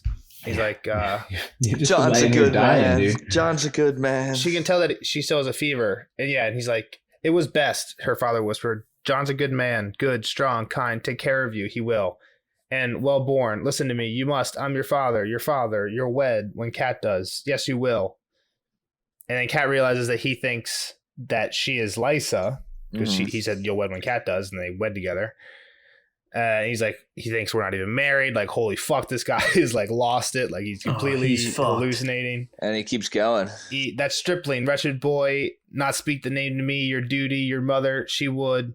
Lord Hoster cried as a spasm of pain washed over him. Oh gods, forgive me, forgive me, forgive me. My medicine. And then Vyman comes in and slurps Little him up milk some of the milk of the poppy. poppy, right? Take that shit down. So before we go too far, and I don't think you should probably say anything, but is that Littlefinger? And like I said, I don't know. That's where I'm at, I guess, is assuming that's Littlefinger. But anyway, go ahead. I'm not gonna say anything, but the Cat does get.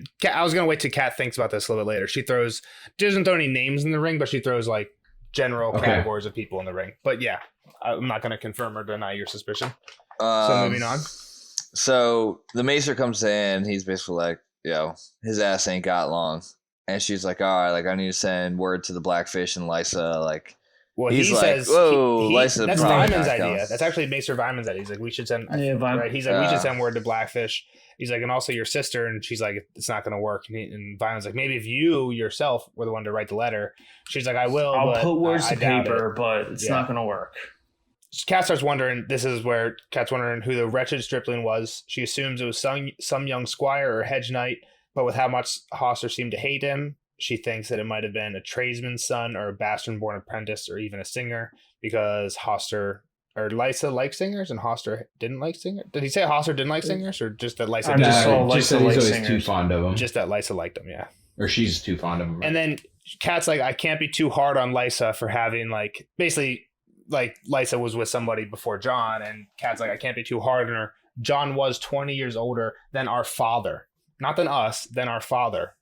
Oh, wow. He's so old. That is super It's the first we really get real. some insight into their relationship. Lysa seemed like she liked John, at least from everything I've gotten. We never really saw them. We never saw them together, right? Because John dies basically as he was dead at the beginning. And Lysa definitely loves her son, but like it's weird to see. Like I don't know if we've actually seen like how much she liked. I mean, she's John. like on like I'm running home, like you killed my husband type shit. Like she's not like, oh shit, my husband's dead. Like party time. Like no, but that's like I'm gonna protect my son thing. Like you would think, like if she was happy, sure. Like I don't think she's not protecting her, but she's also like not getting in bed with like another husband. She's like, agreed. Yeah, we haven't heard anything about that. Keeping herself clean. She is crazy. Oh, yeah, she's a lunatic. She is also crazy. Yeah, she's crazier than her dad right now. She's got a 12-year-old on her nip. I mean, come on. I feed my dragons on my nips all the time, dude. Feed your dragons on your nips. I stand by dragons would not drink milk. Come on. So Kat goes back to her room. Okay, I think we can kind of flow through this part here. Yeah. I'm just going to outline it. Kat goes back to her room, Euphrates, and the Silent Sisters meet her there. And she's like, oh shit, like why would they be here? And then they find out that Tyrion, not, what's her name? Cersei, sent Ned's bones. They basically like have a coffin set up, I guess, too. Like he's like up. I think he's laid on a table. Okay. They took like a box of bones and like made a full body out also, of it. Also, are bones like bones are connected after like everything else like she talks about it like they're all connected somehow. Like he's like laying with his like I guess like some fingers of them curled around a sword, and I'm like. Your finger, like how could you curl finger bones around a sword? They gotta have like they got the head. They just fall. They just fall through the ribs. Well, they have the head attached by a wire. Like they might have like wired it somehow. But she says that the head is attached by a wire. But like, why wouldn't all the bones need to be attached by? Like you would need all the bones attached by wires, right? So here's my guess: is that it hasn't been long enough for like the ligaments to decompose yet. Makes sense. But the head was chopped off, so that needed to be reattached. That's what I was wondering. Is there like a stage of decomposition where like all the meat's gone, but like ligaments and like tendons? I assume so. I mean, they're definitely like a different material than a piece of flesh. Like your meniscus in your knee is like not the same as like your muscle. Yeah, that's what I was thinking too. Yeah. So all right, there's body farms. I'm sorry to interrupt you, but we can take a tangent and be an educational podcast. Yes, tangent. Body farms, right? Where like you can donate your body to body farms. So if you're an organ donor? I'm an organ donor. I think you have to like sign medical waivers, like to donate your body. My grandmother wanted to do this, donate her body to science. But so then they bury you like out in the woods, kind of, right? Or like they might wrap you up in a tarp somewhere to like simulate different kind of death. So what? After like a medical student gives you like an autopsy and absolutely fucks it up as like a trial run? No, like not even that. Like it's like you donated your body, and that's what they did with your body. Like I'm not saying What did they do with it? I'm saying what did they do with it? They just could study like your heart or. Well, no. What I'm saying is, so then they like can keep an eye on where different stages of decomposition are, right? So then like they have an idea. That's how they do like dating of dead bodies. Is they compare it to where. Gotcha. You're the control. You can like literally volunteer to have your body be the control. Yeah, that is so sick. Like I said, I think it's like different. Dude, I love different conditions too. I mean, there's different ways to donate your body to science now. So like you're saying, you can do stuff where you study the heart or study the lungs or study the spine when you're dead. Yeah, like I know that one like football. There was like a football player who was like a lineman, right? And he was all fucked up from brain shit, and he like killed himself. He shot himself in the heart. Yeah, so that his brain could be studied by science. Dude, that is what a badass. But that's Junior Seau, right? Yeah, Junior. Yeah, there's a traveling exhibit called the Body Works or something like that. Yeah, and it's like literally all just cadavers like posed in positions. They were at the Franklin Institute. Yeah, they were in Philly a couple times for sure. But they the Harry Potter Expo. There's like ones of like it's like just all the nerves removed and stuff like that to like see the different. Without getting too much on another tangent, have you guys seen Hannibal Lecter, the TV show? No. I think it's just called Hannibal. It's with the guy who cries from Casino Royale. He plays Hannibal Lecter. Do you know what actor I'm talking about? Nope. No. You would definitely know if I showed you. I've never seen either of those things. But that show is sick. There's a part where he does what you're saying, Kyle. He like takes all the veins out of a body and like puts it here, and like all like the muscles out of a body, and like he puts each one in like glass cases like separately, and like stages them for the police. Like he always like stages his crime scenes for the police, and that's one of them. It's fucking sick. Cool. All right. Gross. So cool. So basically, they come into the room. And the Silent Sisters lift the banner because I think Kat tells them to. She's like, I want to see him. And then they lift it. And then. Bones, Catelyn thought. This is not Ned. This is not the man I loved. The father of my children. His hands were clasped together over his chest. Skeletal fingers curled around the hilt of some longsword. But they were not Ned's hands. So strong and full of life. They had just the bones in Ned's surcoat. The fine white velvet with the direwolf badge over the heart. But nothing remained of the warm flesh that had pillowed her head so many nights, the arms that had held her. The head had been rejoined to the body with fine silver wire, but one skull looked much like another, and in those empty hollows she found no trace of her lord's dark gray eyes that could be soft as a fire, hard as stone. They gave his eyes to crows, she remembered. Catelyn turned away. That is not a sword. Yep, so she's pissed that they didn't return ice. Not pissed, but she knows. She's like, "Where the fuck is Ice? That's our sword." And he's like, "Yeah, that didn't come back." All right, take this guy back to. She says at least I'll have to thank the queen for his body, and he's like, "It wasn't queen, it was Tyrion, it was the imp." She thinks one day I'll fucking thank out all of them first. I don't give a fuck. Fuck these people. All right, House Mullen, take these bones back to Winterfell. Silent Sisters, take your ass up there too with the bones. Yep. And then she spends the night, but. Super weird. She sleeps with the bones. She asked to spend the night, but then when she says, like, she's talking about the Silent Sisters, she's like, she like tries to thank them, but they don't say anything. They just bow, and she's like, "Oh yeah." She remembers they don't talk to the living; they only talk to the dead, and she envied them. Super goofy.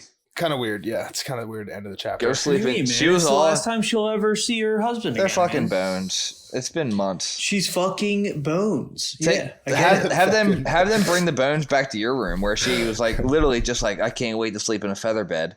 What is she gonna sleep on the fucking table next to his bones? It'd be an awful night's sleep. She's gonna mourn, dude. She's gonna cry. Let her cry. All right. So Kyle's given a bunch of predictions throughout this chapter. I don't know what else we need to ask. Yeah, well, that's what I was trying to do. I'm trying a new thing. I'm trying to be I thought that was good. I didn't mind that. You know. All right. What is John gonna do in the next chapter? Just in general.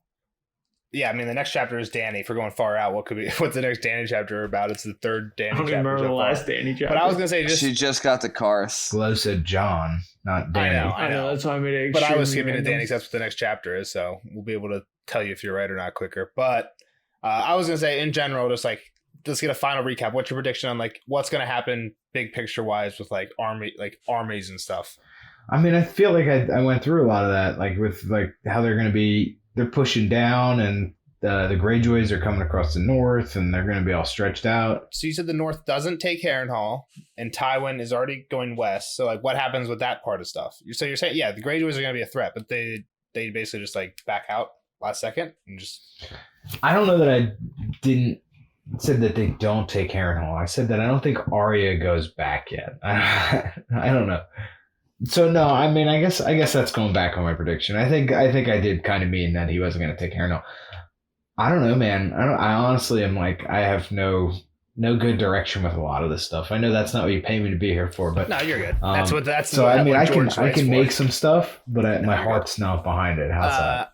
The one thing I will say that I don't know if they've mentioned it before, but they called this, and I think we've already missed it. I guess I never realized there's a really short window where this is actually true.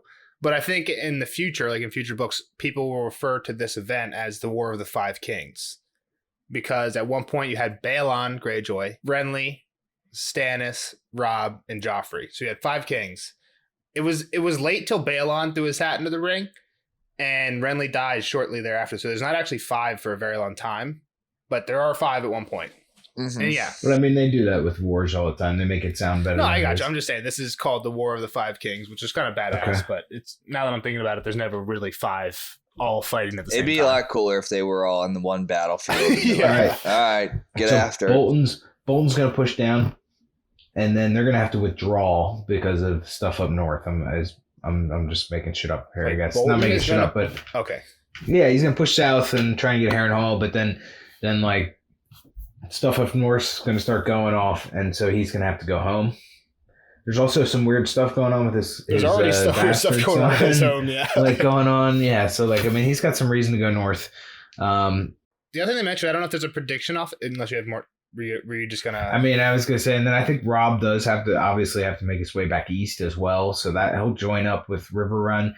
He might come to find that it's not in as great a place. He might have to break another siege. So my thing is like, why is Robb still out west?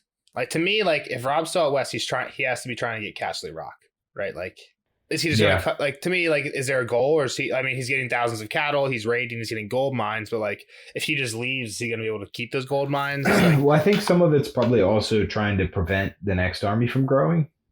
Right? Yeah, I mean, Stafford was immediately making a new army, so yeah, for sure. I mean, just put him in ruin. Like, you gotta repair before you can. Could Robb take Castle Rock? Isn't like that's where they're training like the next army, right? Well, no, Stafford's army was the training one. Robb just killed the last army at Oxcross. That's what I'm saying. This is the 3rd tier army. Like, I mean, these guys are not going to be anybody good. Yeah, I don't know what you really get from taking Castle Rock.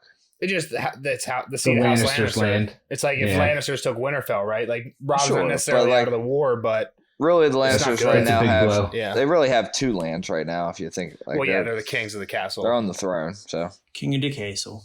All right. Well, if we don't have anything else, I think we're ready to get on the spoiler section. I will say thanks everyone for listening. Join the Spotify, join the Discord, and all that stuff. We are we're well over at this point, halfway through the book in both page and chapter length. I think there's 69 chapters total, 69, and we're on chapter 40, 39 or 40 now. And page-wise, there's 969 pages. Did George do that on purpose? 69 chapters? There might be 71 chapters. No, because my book has different page numbers than you. Gotcha. Okay. Yeah. So, and we're like near 600. So we're like 60% through page-wise. So yeah, we're cruising. Nice. But yeah, thanks for listening. Join the Discord, and like us on wherever you're listening on. Bye, Kyle. Bye, everyone. Bye, Kyle. Bye, Kyle. Not everyone. All right, later, nerds. Spoiler alert! Spoiler alert!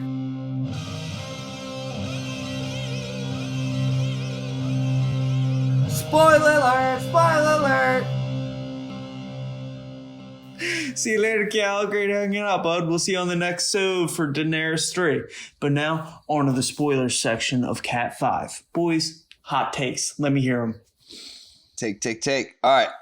I want to get into this quote by Cat, because we know gods make kings. Also, hold on. Before we get into anything. It's a big quote. Let's go into Jeff just spoiling that Tywin goes to King's Landing. No, bullshit. Cut out on I the did map. not spoil. I literally cut King's Landing of the map out so it looked like it was more of a trap than it was. I did not spoil. I hypothetically said that if they take over Harrenhal, then they have... And then I had to hypothetically say why it would be such a horrible... Okay, so what the fuck's wrong with Kyle hypothetically thinking? Because then It wasn't like, oh, guess what? He's not going west because like Kyle completely believes right now he's going west. So go fuck yourself because it wasn't a spoil. Because if he thought you were ready for me to tell you that as soon as the spoil section happened. No, I mean, I as soon as you said it, you knew you were like, I shouldn't have said it. I saw it in your face. You're like, I maybe shouldn't have said that. I stand by me saying it because we need to throw a little bit of red herrings or whatever the fucking phrase is. We need to be able to throw some of this stuff at him. The opposite of the red herring. We're talking about the plan. Yeah. We're talking about the plan. So if the plan happens, they have Harrenhal, River Run, and the West. Okay. Where else would he go? Like, that's just common sense. Like, Kyle said it immediately. Like, oh, they're going to King's Landing then. Like, that's fun. I mean, it's just fundamental. Jeff, I think you're good. Thank you, Glove. I wasn't going to say it, but I will say. It's not a spoil. I will say most of the time, the spoil actually comes from when somebody says something and then another person says, spoiler. Like, what? That could have been bad if when you said that, Glow would have been like, wow, Jeff, spoiler. But I didn't say the only place they have to go is King's Landing. That's not what I said. I was like, where would they go? And Kyle's like, oh, King's Landing. I know. And I'm like, oh, maybe. I don't know. I'm not 100% They're going against west. you. I agree with what you said. You are against me. No, you attacked my ass. I agree with what you said, that we covered it up really well, and sometimes it's not bad to throw like the opposite of red herring out there. I think that was good. Like, I think how we handled it after you said that was good. I personally maybe would have not said that. But all right, I just disagree because I didn't say anything. I'm cool with it. All I said was, all right, if his plan works, they're going to have Harrenhal, River Run, and they have the West right now. And Kyle was like, oh, well, that means they're going to have to go fucking south. And I'm like, all right, yeah, maybe. But Stannis is there. So then, like, that threw just a whole other wrench in it. So that was the other thing. Was like, when you said Stannis there, Stannis isn't there. Stannis is there. He's in the south. He's in the south. He's in the south.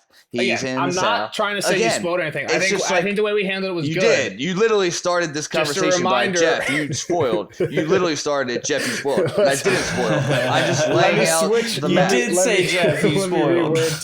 Hey, boys, let's keep this in mind. And do not cut any of this bullshit out. I'm going to listen to this fucking thing now just to see how fucking bad you butcher this. On the same spoiler vein, though, Kyle guessing Littlefinger being the stripling. Yeah.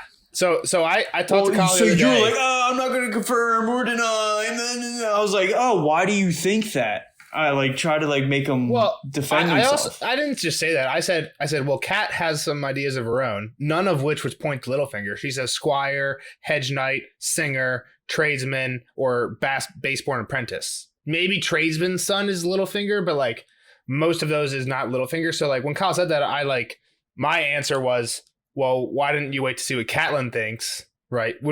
I feel like that I was kind of saying, no, look at what Kat's saying, but I don't know.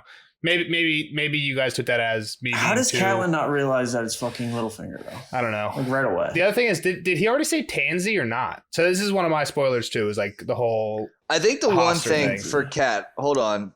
I think the one thing for Kat, like, I don't think she's putting together that maybe Littlefinger fucked around with Lysa because she thinks that that's true. Her. She might think like, oh, because me and Littlefinger were kind of a thing, at least in his eyes, then Lysa was off the table. But meanwhile, didn't they both kiss her? Recording, test. Him? But like Littlefinger banged Lysa and thought it was Kat. No? Yes. But did he bang her knowing that it was Lysa, or he thought it was Kat, right? He was drunk and thought it was Kat.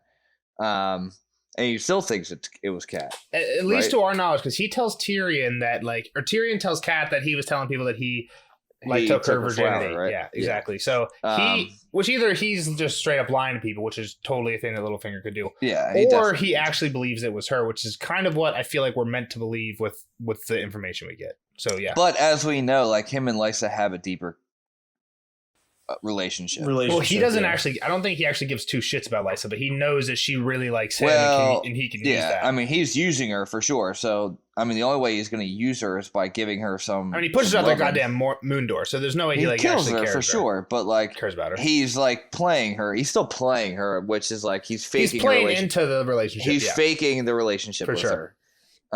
Which I'm sure he's. I mean, if it's like the show, she like bangs him like the moment he walks. She's like, I want to hear everyone scream. So what happens in the books? I'm pretty sure she meets him at his house when she escapes with Sansa. They meet at the Twin or at the Fingers, not at the Eyrie. and she's like, we're gonna fuck tonight. I think they fuck at Twins, and like they might get married there instead of even at the Erie, but or not at the Twins, At the fingers. fingers. At the fingers. All right, let's get into this chapter. I want to do this line. I mentioned it in the first one because it was like the first time I think we've heard gods make kings, and I didn't take it as like, oh, gods made the name of. I'm taking this as like the gods are playing. We've got the fucking gods, Well, the old gods. You We got got the red blood god, you got raven. the- We got the fucking dream witches I and didn't shit. I didn't think anything of this, but people say old. But now that you say this, right? People say old gods, and who are they? Most of the time, who do we think they're referring to? Blood, Blood ravens. Raven or Who is Raven. theoretically going to be replaced by Bran. who becomes Who could become king in the show? Yeah, so gods make kings. Literally, Bran becomes god, makes himself king. Is that what happens? Maybe, right? Is this like total foreshadowing in this quote? And maybe I'm getting a little like Prince of Thorns, King of Thorns on me with like sages. So hold on, yeah. So we can cut all no, this we're out. gonna. It's spoiler for that. I mentioned this a few times. I feel like we should say it. All three of us, at least. Kyle's not reading it yet, but I've read a series. Glow just finished it, and Jeff's in the middle of reading a series called "The Broken Empire" by Mark Lawrence. The books are called Prince of Thorns, King of Thorns, and Emperor of Thorns. Definitely check them out. I think if you like Game of Thrones, you'll definitely like them. They're very dark. People like talk like people like will give them one line reviews saying like it's basically like if Ramsay or Joffrey had a whole book of POV chapters. And do you guys think that's a fair review? We might actually do like a bonus episode on all three of them when Jeff finishes, but we'll see. I don't know about. But yeah, we make some references to that every once in a while. That bad of people, but maybe like a Roose Bolton point of view. I think Joffrey is pretty accurate. I think Joffrey. I don't know. Joffrey's cruel for cruel's sake. Jorg has. But we don't really know. Like, to be fair to Joffrey, we don't know what's maybe going more on of a Tywin, where he'll just do absolutely ruthless shit if it's to a cause. But like, all right, just like Tywin. if you're gonna read the books, like, listen, spoiler alert.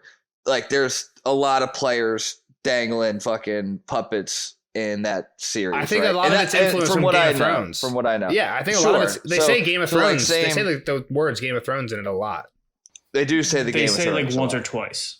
It's been a decent amount. Like when you're playing the Game of Thrones, like it's a game. It's all a game. Like He says they that do a lot. they He says do it the a lot to game chess. Everyone's playing a game, but they only say like Game of Thrones once, maybe twice. They say throne in the title of every chapter. And he's playing the game. What's he playing the game of? Glow. Come on, he's playing the game. Go ahead, Jeff.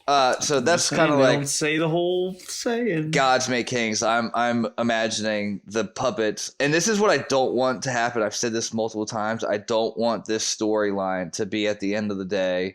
Blood Raven versus Quaithe versus fucking Marwyn. Whoever's in Marwyn. I don't want it to be that. So I really hope it's not, because like it's fine. All right, the King of Thorns, like that's what we're getting, Sages and all these fucks. But I don't want that to be the case here. I want people to have free will. Yeah, never mind. I mean, in the Prince of Thorns, I don't even think this is a spoiler. I mean, it is for a little bit for the first book. Jorg like overcomes that though. Like people are fucking with him, trying to control what he's doing, and he is like, he becomes aware of it, and then he's like, I'm able to do shit that you don't like. You know what I mean? Like in the first book, two people are trying to control him the whole time, just like you're saying, and he wins. Yeah, sure, okay, like I'll get that. Like maybe they're gonna but does he? Like he's still influenced. Like all right, let's get off the King of Thrones because it doesn't. What I'm just saying is I don't think having super powerful actors that can like manipulate people via dreams and like weird like more supernatural ways is necessarily a bad thing, because it doesn't necessarily make it so that the characters who are being manipulated don't have any free will. They just lost, in my mind, they just lost some free will. Yeah, they lost some free will. They're getting influenced. They're getting Inceptioned. Yeah, I don't even know how we got on this. So I don't know if like Kat means this by saying the gods make men. I think it probably is more along the lines of what you guys are saying about the family names and shit like that. Like she just like the Targaryen names were just kind of blessed by the gods, so they became king, whatever it might be. But at the end of the day, the Targaryens came over and took it over with a fucking dragon. Well, the thing that I was going to say too is like, but the red gods gave them dragons. From the Brienne conversation, what that made me think of when she's like, Robert killed the rightful king. Like what they're gonna, and I think what you guys will realize once the show House of the Dragon comes out is like, the rightful king is all bullshit the whole way through. Like It's always even someone. within the Maegor, even within the Targaryen family. There's so many times where like the wrong person. And when I Or say someone wrong, just I mean like takes not over? like there's no rule. Like they don't have a rule. Sometimes a king will be like, "This is my heir," and they'll like name a daughter heir. And then as soon as they Mhm. die, there's like a huge council, fight and it over goes to like the daughter's son instead of the daughter's versus brother, the oldest or brother. some or exactly. something like that, And sometimes the king will name the daughter heir, and then it'll go to the daughter's brother instead of the daughter's son. Instead of like, there's really no like finite precedent for like how succession goes. So like when even I feel like Brienne's onto something when she's like the rightful king is literally who just takes the throne. Yeah, that's But true. she said, but she does, like you were saying, Jeff, she even concedes that like Robert killed the rightful king.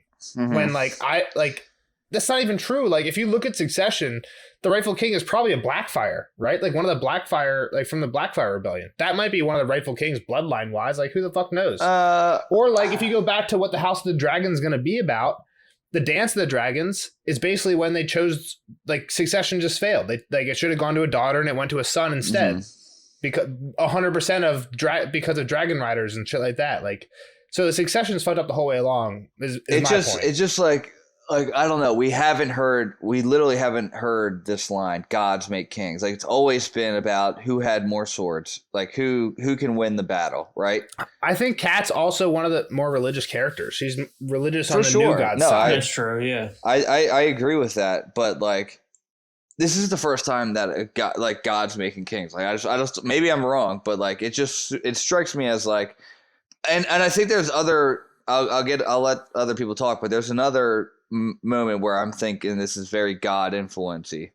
The reason I didn't think too much of the quote that you're talking about here, Jeff, with the gods make kings one, is because that quote, like I said, like when you read it the first time, like there's something else that goes with it. Like she says, like good men stop evil, Yeah, and gods make kings.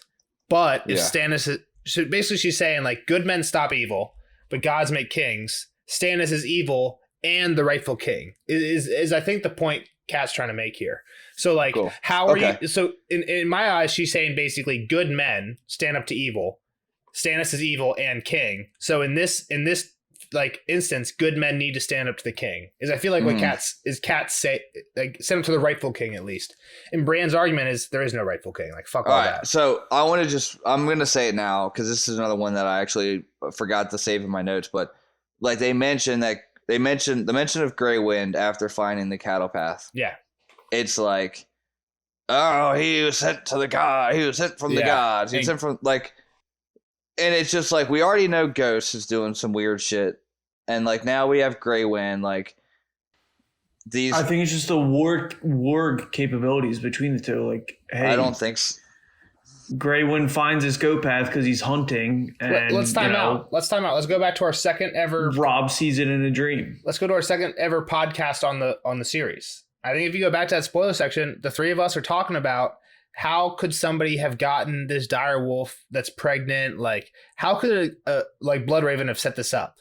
Right? Because we haven't seen a dire wolf south of the wall. Like, is it a coincidence? Is it really a coincidence? Do you guys think it's a coincidence? No, absolutely not. So then they got can't that be. if like again, it seems very And it was hard. killed by a fucking stag. It was killed by a fucking stag. It seems very hard to like coincidentally have everything there be right. 5 trueborn pups, the 1 runt for Jon. And a bastard Right. fucking runt. It also seems far-fetched to me that we don't know anybody powerful enough to cause this, right? We don't know like that Bloodraven has the power to manipulate what babies a wolf is going to It's have. the gods, the real right? gods. So like maybe it is the real gods, but like what we were saying in that chapter was like, was there like a character who actually did something to get these wolves south of the wall?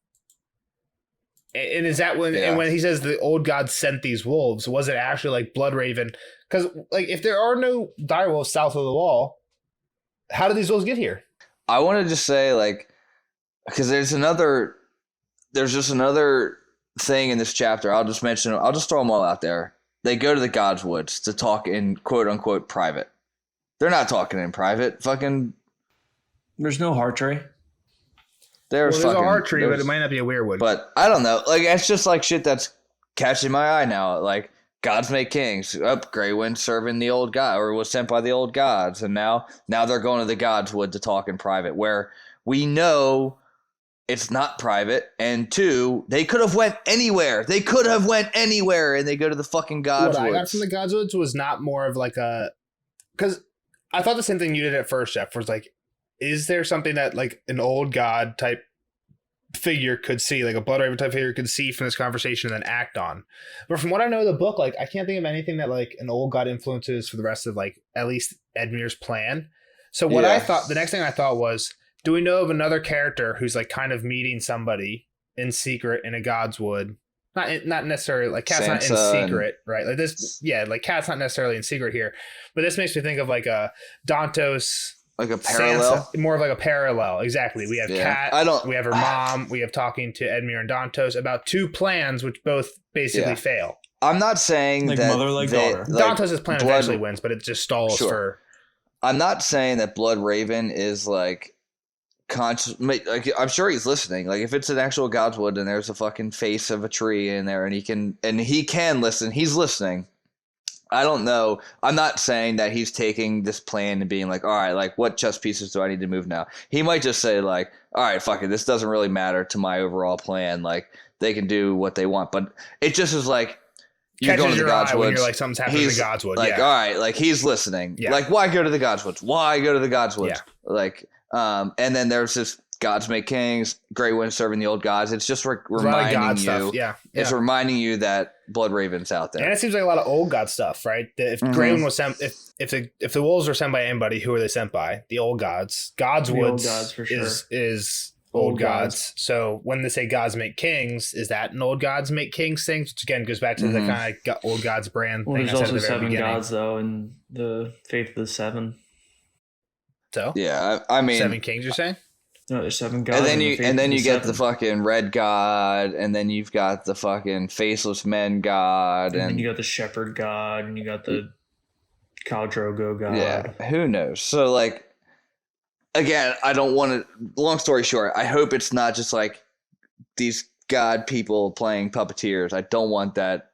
Even if they can break free will or to break their will and do their own shit, it just seems like we're super getting there. Like it super feels that way. Yeah. Sorry, Jeff. Flo, did you have anything for this chapter, or else I'll get into some small ones first. Yeah, I'll get into my small ones. Sweet, she calls Edmure her sweet younger brother or something like that, but I don't think she actually meant any malice with it. Like she was just calling him dumb. It's not like he's super dumb. So I guess maybe there is no lies on this one. But like she's just saying like he's a sweet dude, he's just stupid. But like his sweetness actually is going to end up like fucking them. Yeah, it's going to be a bitter end. So I guess that'll move into this next one. This whole plan. Right, let's get into a little bit of Edmure's plan. First off, we pull Helmintar out of the Frey castle. Fucks him. Maybe they don't get like an envoy from Tywin or something then. The thing is, with everything Edmure says, plus also think about how the Red Wedding happens, does having Helm and Tallheart still at the twins do anything to stop the Red Wedding? I don't think so. I don't know how communication happens between Tywin and... just think about it. Like Rob has so many people with him. Like he has most of his army with him at the twins. I think. I don't remember how it like.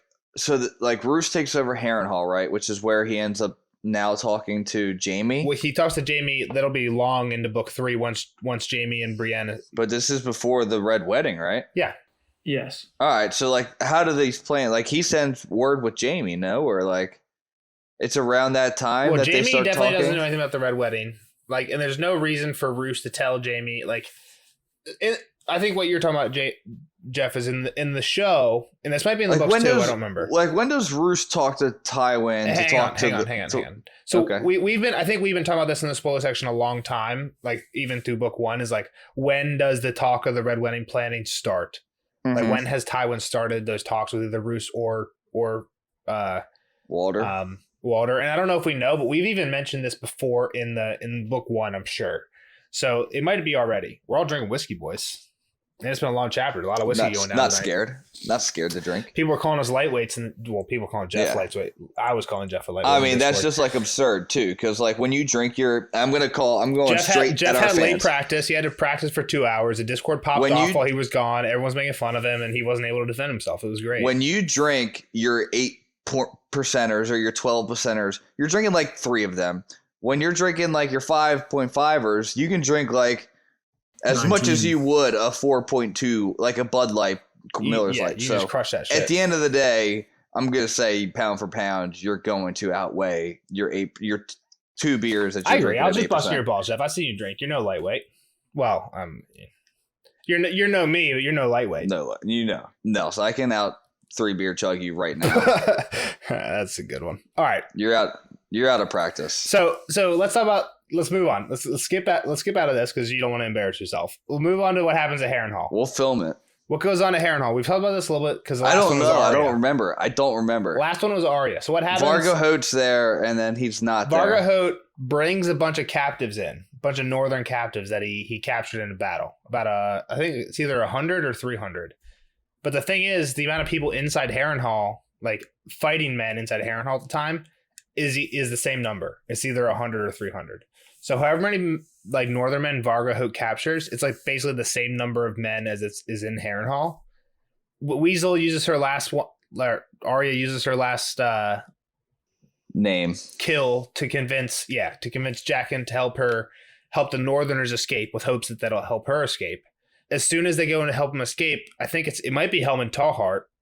I'm not sure. It's like a high up lord. He's like, "Oh, were you sent by Lord Vargo?" Mm-hmm. And then it's all like it's not. It was planned for them. I think Kyle will get it. I think most readers don't get it immediately. Kyle will, because like we're kind of going through it real slow and picking through it. He'll realize that this was like a trick. Roose and it might even be in that chapter that you find. It might even be in the end of that chapter that you find out. But basically, it was a setup. It was a setup that, like, for the Northmen to take over. Vargo Hote had already switched sides because he hated. First off, probably because he hated Armory Lorch, right? And we heard in the last Arya chapter that they're cooped up together. So he switches sides to the Boltons. Basically agrees to bring in all these captives, and then he was going to free them in the middle of the night when everybody was drunk. Arya literally just beat him to it and like had this secret plan and helped wasted free the them. death. Another wasted death by Arya. Wasted death. Help free him. So then Roose comes in and they're like, "Oh yeah, she's the one who like freed all the Northmen," and he's like, "Yeah, you're my cupbearer now." All right, so take us to how Roose now gets with Tywin or Walder. My thing is, I feel like this either does one of two things: the fact that Roose and Vargo had some correspondence, or like how are they able to coordinate this before battle, right? Like Tywin says, "Vargo, go kill Roose," right? Mm-hmm. When is there a chance for Roose and Vargo to actually talk man to man and be like, "Yo, let's not kill each other. How about you join me and then we'll take over Harrenhal?" I mean, does Vargo just ride up with like a white flag and talk, or so maybe that happens? What I'm saying is that I think it might be more likely that when Tywin leaves Harrenhal, he tells Vargo like, "Yo, I'm going to leave you and Armory in command. You're going to go do this deal with Roose," right? Because Roose is the only we know who's in on the Red Wedding. Right, so you guys' original question was like, is this all? And maybe not, but like the way I took it was, is this all part of the original Red Wedding scheme? And in my mind, Roose has to know, at least in the show. I don't remember what happens exactly in the books, but Jeff, what you were referring to earlier, and I'm getting way back now, was in the show when Jaime gets taken to Harrenhal, he meets with Roose, right? Him and Brienne meet with Roose. When they leave, he tells Roose. Or he tells Jaime to like send regards to your father, right? Jaime tells Roose, "Give the Starks my regards." And then when Roose kills Robb, he says the Lannisters send their regards. So at that point, Roose knows about the Red Wedding, right? Sure. It's not Jaime's plan. So it's not like Jaime brought it to him from the cells of River Run, right? Jaime didn't bring this plan. It was a Tywin plan. So Jaime's not smart enough. Jaime's not smart enough. So one thing I'm saying is, I don't know if this is in the books or not, but in the show, the fact that Jaime is talking, like is giving a reference about the Red Wedding to Roose when he leaves Harrenhal, tells me that Roose knew about the Red Wedding before Jaime. Well, yeah, and told Jaime, but also he knew about it while he was in charge of Harrenhal. And in my mind, what's the easiest way to get that information to Roose is you do this weird Vargo thing where like, hey, if I'm Tywin, you like, hey, Vargo, bring Roose into the castle, get him on our side. If he agrees, bring him into the castle fucking kill Armory. I don't give a shit what you do. Yeah, I'll with let him. you kill Armory and have you- fun. Exactly. Then Roose is on our side, and at the end of the day, we're gonna end up killing the Starks, right? Mhm. So this, to me, this might be the most logical place for like the Red Wedding hatch to start, just because. And what you're saying, Jeff, might be very possible. Roose can just maybe Vargo rides up with a white flag and just gets talked to Roose, and this is 100% just a Vargo thing. But it smells of Tywin to me, so I feel like this is kind of the guts of the Red Wedding happening here. And I mean, like the whole... it's a good Edmure plan. Without this, I feel like it would be a good Edmure plan. And without the Greyjoy thing. Kyle's right. The Greyjoy thing really throws everything off, and there's nothing Edmure could do about that. Also, before I let you guys talk about the Edmure stuff, I'll say my last thing on the Edmure thing is, I think while everything Edmure does here is really good, he takes some liberties. Robb did not get... I feel like Robb didn't give him this much authority. He said you're in command, right? Which, says you can do what you want, but doesn't mean like you can undo my commands by taking people out of the phrase. Don't undo my plans to make your own plans. Like, you are in command to serve my plans. And I think, as I know we hear later, right? Like, Robb had a plan. He wanted He wanted Tywin to come west. That's the reason. And when I kind of said to which is it is a great scene in the show. It's a great scene in the show, but it's also what I said to Kyle. Is like, blah, blah, blah. It's what I said to Kyle. What is Robb doing in the west? Is he trying to capture Castle Rock? He's not really trying to capture Castle Rock. He just wants to wait till Tywin comes back and then they can ambush him. Is basically Robb's plan. So the fact that Edmure is trying to stop him at the river is anti-Robb's plan. Robb and Edmure have two different plans and just haven't communicated them to each other. Maybe it's a fault of Robb for not telling Edmure his full plan. Yeah. Maybe it's a fault of Edmure for taking some liberties. But it's Edmure's fault for taking liberties. I'll let you guys talk a little about Edmure's plan because I just ranted. No, I totally agree with. I mean, it's definitely Edmure's fault. He should not be taking the best. Go ahead. Sorry, go. He should be doing what he was told. Like, hey, I have these things in place. Don't change them. And now he's changing them all. You can't be doing that. In my mind, Robb didn't tell Edmure, let Tywin pass the river. Like, Robb might not have had all of his plans intact either. You're right. He might not have had it all figured out at that point. But what I'm saying to Glow is, like, you're saying that Edmure, what you're saying is Edmure almost disobeyed a command. In my mind, Robb's like, you're in command here. I'm going west. And that's basically it.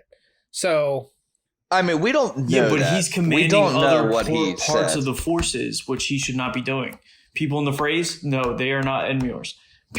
Roose Bolton, he is not Edmure's. Yeah, true. He is King Robb's. He's stepping outside of his lane for sure. Edmure, you're in charge of River Run. Stay fucking at River Run. My thing is, if Robb's plan from the beginning, and the thing is, we don't know, which is the hardest part, which I think is why it would be great to get a Robb POV every now and again. But I think one thing that's a hint of it is when, like, that scene that you're talking about on the show, Jeff, where he yells at Edmure.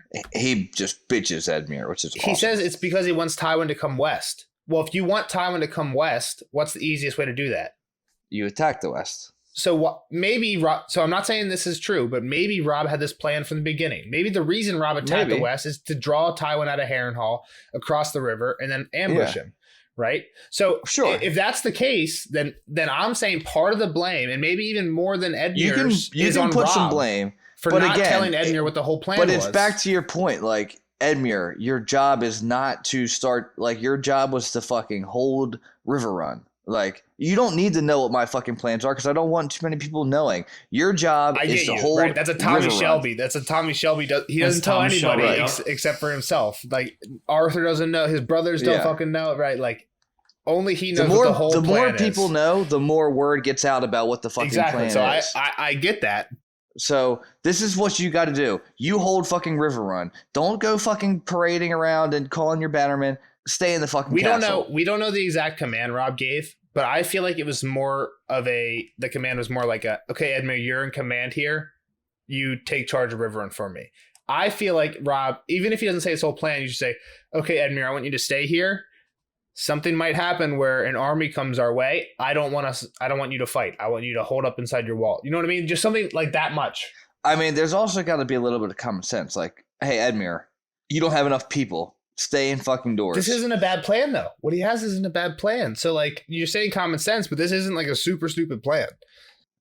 I don't know. They're still way outnumbered. I think he's just taking some liberties that he's stepping some lines. But I think he Robb wants also. honor. he wants honor. He wants to be like Rob. Like Rob is fucking raking in honor now. And you're right. We don't know what happened with him and Rob. Rob might have laid this out much more clearly. He might have said, "Yo, don't do fucking shit." And he might just be trying to be a war hero. That might be a possibility. Sure. Well, I mean, I'm if saying you're we don't Edmure know right now, I'm assuming we don't know. Of course, we don't know. I'm assuming We're all Rob assuming. didn't based on Edmure's actions. I'm assuming Edmure is 0-1 and wants to be 1-1. I agree. Yep. Yeah. That's what I'm assuming. I don't know. Against the Super Bowl champ. No matter what Against Super Bowl champ, was said, he was like, Tua "Fuck this!" versus Like Tom Brady. he's like, "I already lost one. I need to get my next one. I need to win." All right, next short spoiler from me. Roose married a Frey. Who knows anything about this? Big girl, Big John, Why? and Big he girl. got paid as much in silver, I think. Probably, I think it might have been gold. Her weight in silver, weight in gold. It was a lot, yeah. So he basically Walter So told he him. picked the fattest one. So here we're going a little bit red wedding talk again. This might And not she be as gets short as I pregnant. thought. This might not be as short as I thought. That's in the show. I don't know if it's actually in the books yet. What? That she gets pregnant.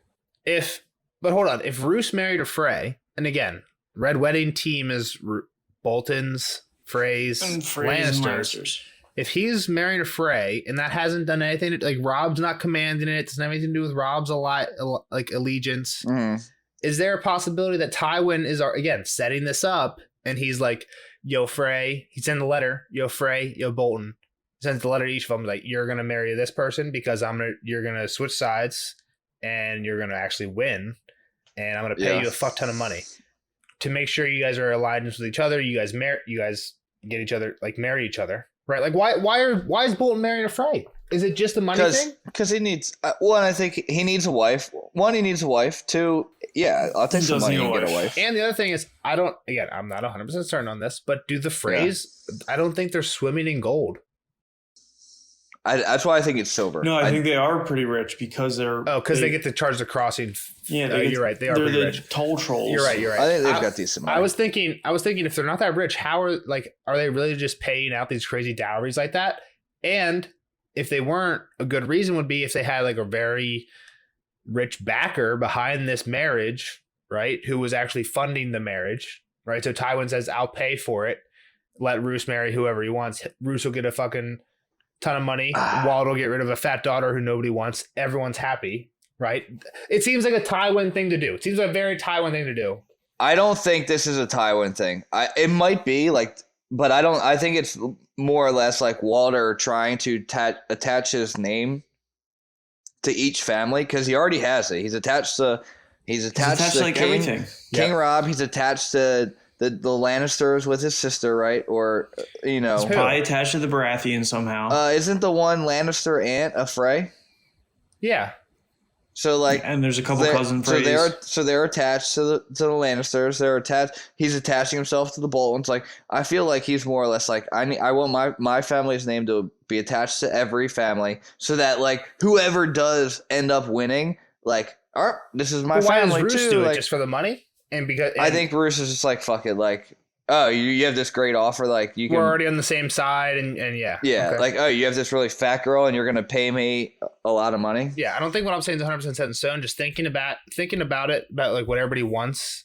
Seems like they all would want, like Tywin, Roose, and Frey would all want this. I mean, it's one way, that three-way alliance, but it's one way. I don't see how the Lannisters are tied into that three-way alliance. They're not tied in. It's really just two people. Well, that's the thing is they're trying to get in there. They're trying to make that. They're trying to make that love seat, that 2-seater couch, a 3-seater, right? Lannisters are trying to squeeze in there between the Boltons and the Freys and kick the Starks out and be like, "Yo, yeah." guys, But I just don't see how Roose marrying the Frey gets the Lannisters in there. Like they're still on the outside looking in on that wedding. Like he's saying, if Tywin facilitated it and said, "Hey, I'm going to be the one that's paying for it." He was then nobody is then the Boltons like get a ton of money. The Freys lose a fat daughter who nobody else would marry, right? To what you're saying, they're trying to marry off all his daughters. No one's going to want to marry the fat one. He marries the fat one by getting the Tywin deal. No, again, I get it. I don't agree. I think you guys are probably more right, just because Tywin's already dead. So if what I'm saying is right, would we ever learn of it? So you know what I mean? Like we'd probably never learn of it. So it's probably more. I mean, Bruce would have to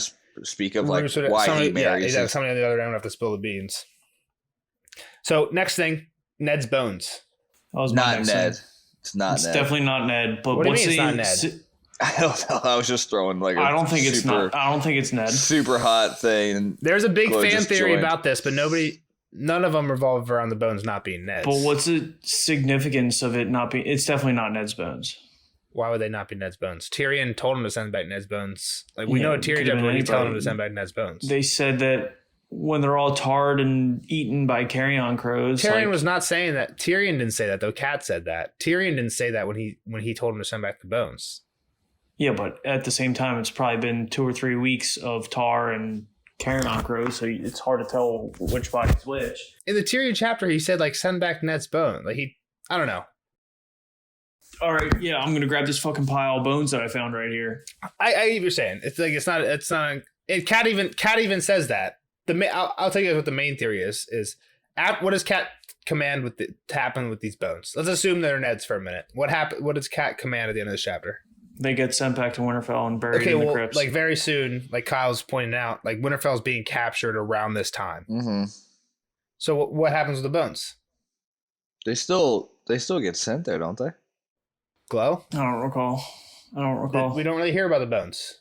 There's a grave made. No. I think. I mean, do they Bran ever might have go already back even down said there? that somebody's been working on a stone likeness of him. I think Bran might have even said that in the previous chapter already. Who gives a fuck about the bones? Tell me the theory. Stop being around People the don't know bush. what they're happening with it. Like people don't know. Some people think that the Silent Scissors showed up and And Ramsay fucking threw and him in the... either the Greyjoys were in charge or the Ramsay were in charge and they just Ramsay threw threw him away. him in the trash. Or the thing is, do they even get that far? The Greyjoy, like Victarion's about to take Moat Cailin. So do they even make it to Winterfell? Like what happens when they show up what happens when Helm Tarhart shows up at Moat Cailin? Right? Like also, we don't hear about Helm Tarhart. I don't think we hear about Helm Tarhart again. The main theory, one of the big theories, Jeff, and I think you're gonna like this, is that once Helm Tarhart gets to Moat Cailin and realizes the Freys have it, and he can't just pass. Where you're gonna go? If you're in Moat Cailin and you're looking for a northern ally, where do you go? And you can't go to The Moat fucking Cailin. swamp. You go to the swamp. Crannogmen. The Crannogmen. So Hallan Reed has Let's get Hallan Ned's mixed in. bones is a major fan theory, and I one of the like other that. major fan theories, at least from the show, I like that too, but and in how the does that books, help? one of the other major fan theories from the show and the books is that Hallan Reed is another character who shows up in books 4 and 5. I don't really buy this one, but I'll As tell you who? this. I was kind of a trivia question for you guys. I don't know. I don't remember. The High Gravedigger? Sparrow. Fuck the High Sparrow. You People think think Hallan Reed is the High Sparrow? The High Sparrow is the worst character. I don't in buy the this one, history. but a lot of people think the High Sparrow. That's like a big fan theory. I'll look it The up High for a future Sparrow. chapter. I'm The sure. High Sparrow is where the show ended up going down. That's a great actor, though. That whole he's Actor's a great great. actor. He's a phenomenal actor. That whole storyline about those fucking star-headed fucks ruined. I hated that part. Like these little fucks with clubs are like running your city. Like send your army in and fucking Yeah, but mow them down. what about when they show up? Mow them what about, the fuck what about down. when they show up to? Yeah, but Talmon's a little pussy. But what about when they show up to the fucking Red Keep and they're like, Cersei, Yeah, you gotta and come. the mountain fucking He just takes that shot and then just rips the guy's head off. yeah, like that. That is that's like all right. These guys are actually pussy. Like for a whole season, they were like running the show, and they could have just been wiped out. That's like I hate. I hate to bring it to you, I Jeff. hated. But that's where we're The High at. Sparrow. That's where we're at. And wins a winner. Wins a winner. I King's know, Landing. I is know. Sparrows are in charge. Well, I that's know. a different thing though. With the sparrows, they like are able to recruit the common folk a lot easier than the High Lords are because they're part of the common folk. It's just So like that's why super it could stupid. be anybody as a sparrow. They don't have to have It's a like fucking it star. kind of on goes back their to head. what Brienne said. Is like the king. Gods don't care about kings any more than kings care about peasants. Kings don't give a shit about anybody, and this is what happens: is everybody raises up and is like, "Fuck you, kings." Yeah. I don't know. It's like the French Revolution all the over High again. Sparrows in the show like act like such tough pieces of shit, and then they look like pussies in like that instant that the mountain just fucking. So in the books, the mountains, the come on, he's warrior an outlier. sons, right? Which is like the I just hate the institution. High In the Sparrow. books, the warrior sons is the institution of knights that like was outlawed by Jaehaerys, the first Jaehaerys king. I think the only Jaehaerys king. He outlawed them, and this is what Cat's like. Oh yeah, I'll just give you guys that back. So yeah, there's a difference between like the peasants that are fighting for the sparrows. Cersei, man. Cersei, yes, Yeah, I'll just give you that back.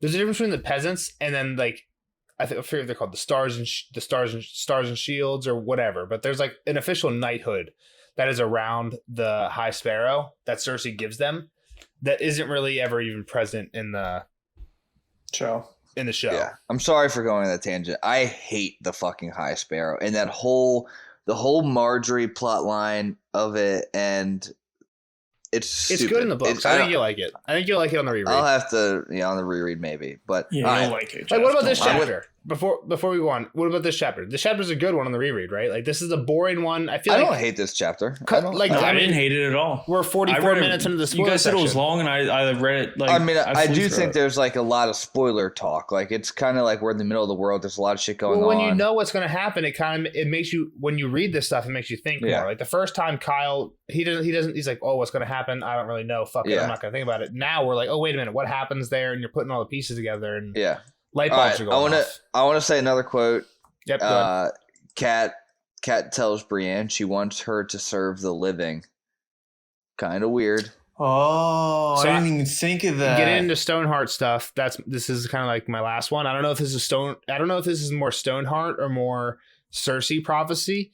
But Kat dreams of wrapping her hands around Cersei Lannister's white throat and squeezing until her face turns black. So Cersei has the prophecy of being choked by the Valonqar, right?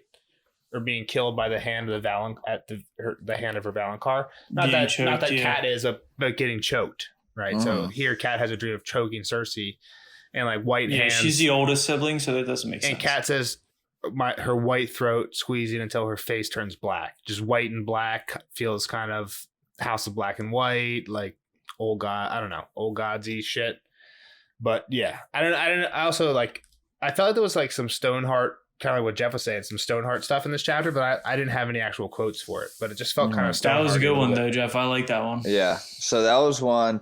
Also, Brienne's a pretty shitty knight.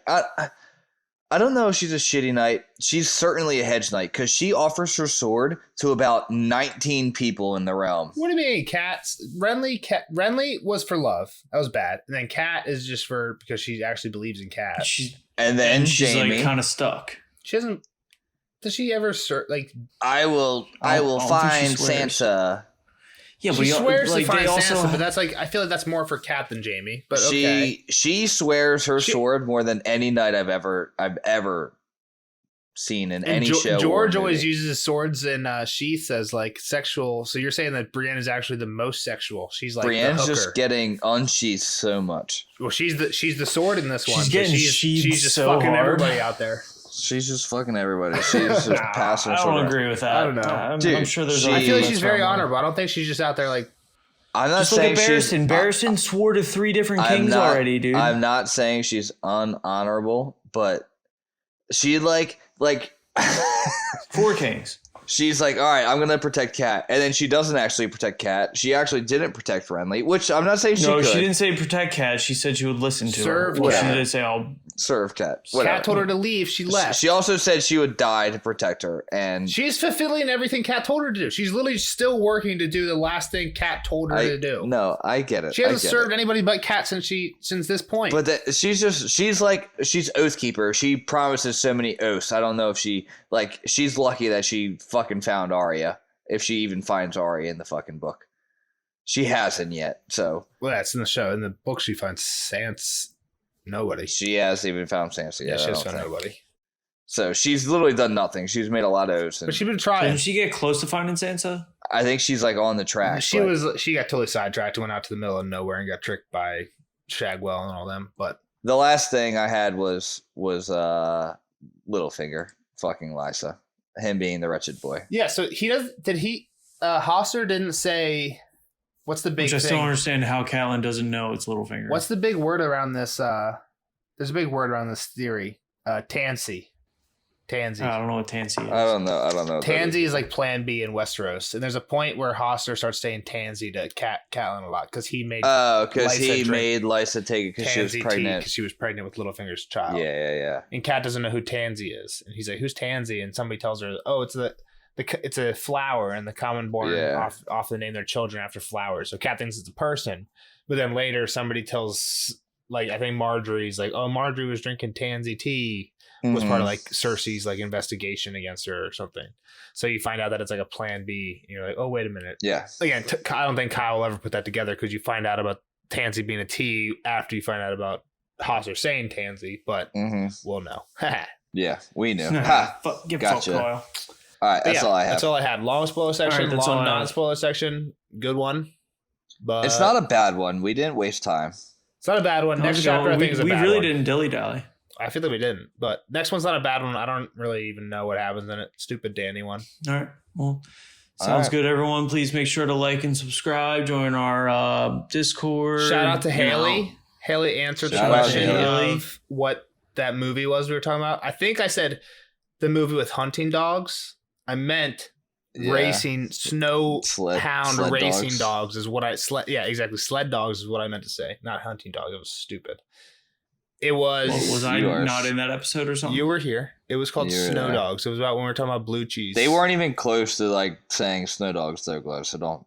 What do you mean? I said dog. I said the movie with dogs. You said dad and son with dogs. They ate blue cheese and they really liked it. Haley literally said the movie with father and son that love blue cheese is the 2002 cinematic masterpiece Snow Dogs. Laughing face. Yeah. So what do you mean? I nailed that. We were talking about two people loving blue cheese. I mean, if you would have nailed it, you would have just known what it was. You didn't nail it because you didn't know. So Haley nailed it. Thank you, Haley. Haley nailed it. Everyone else, join our Discord, join our conversations. Bye. Like, subscribe. We'll see you guys in the next one. Daenerys 3. Peace. Family duty honor. Have a good one.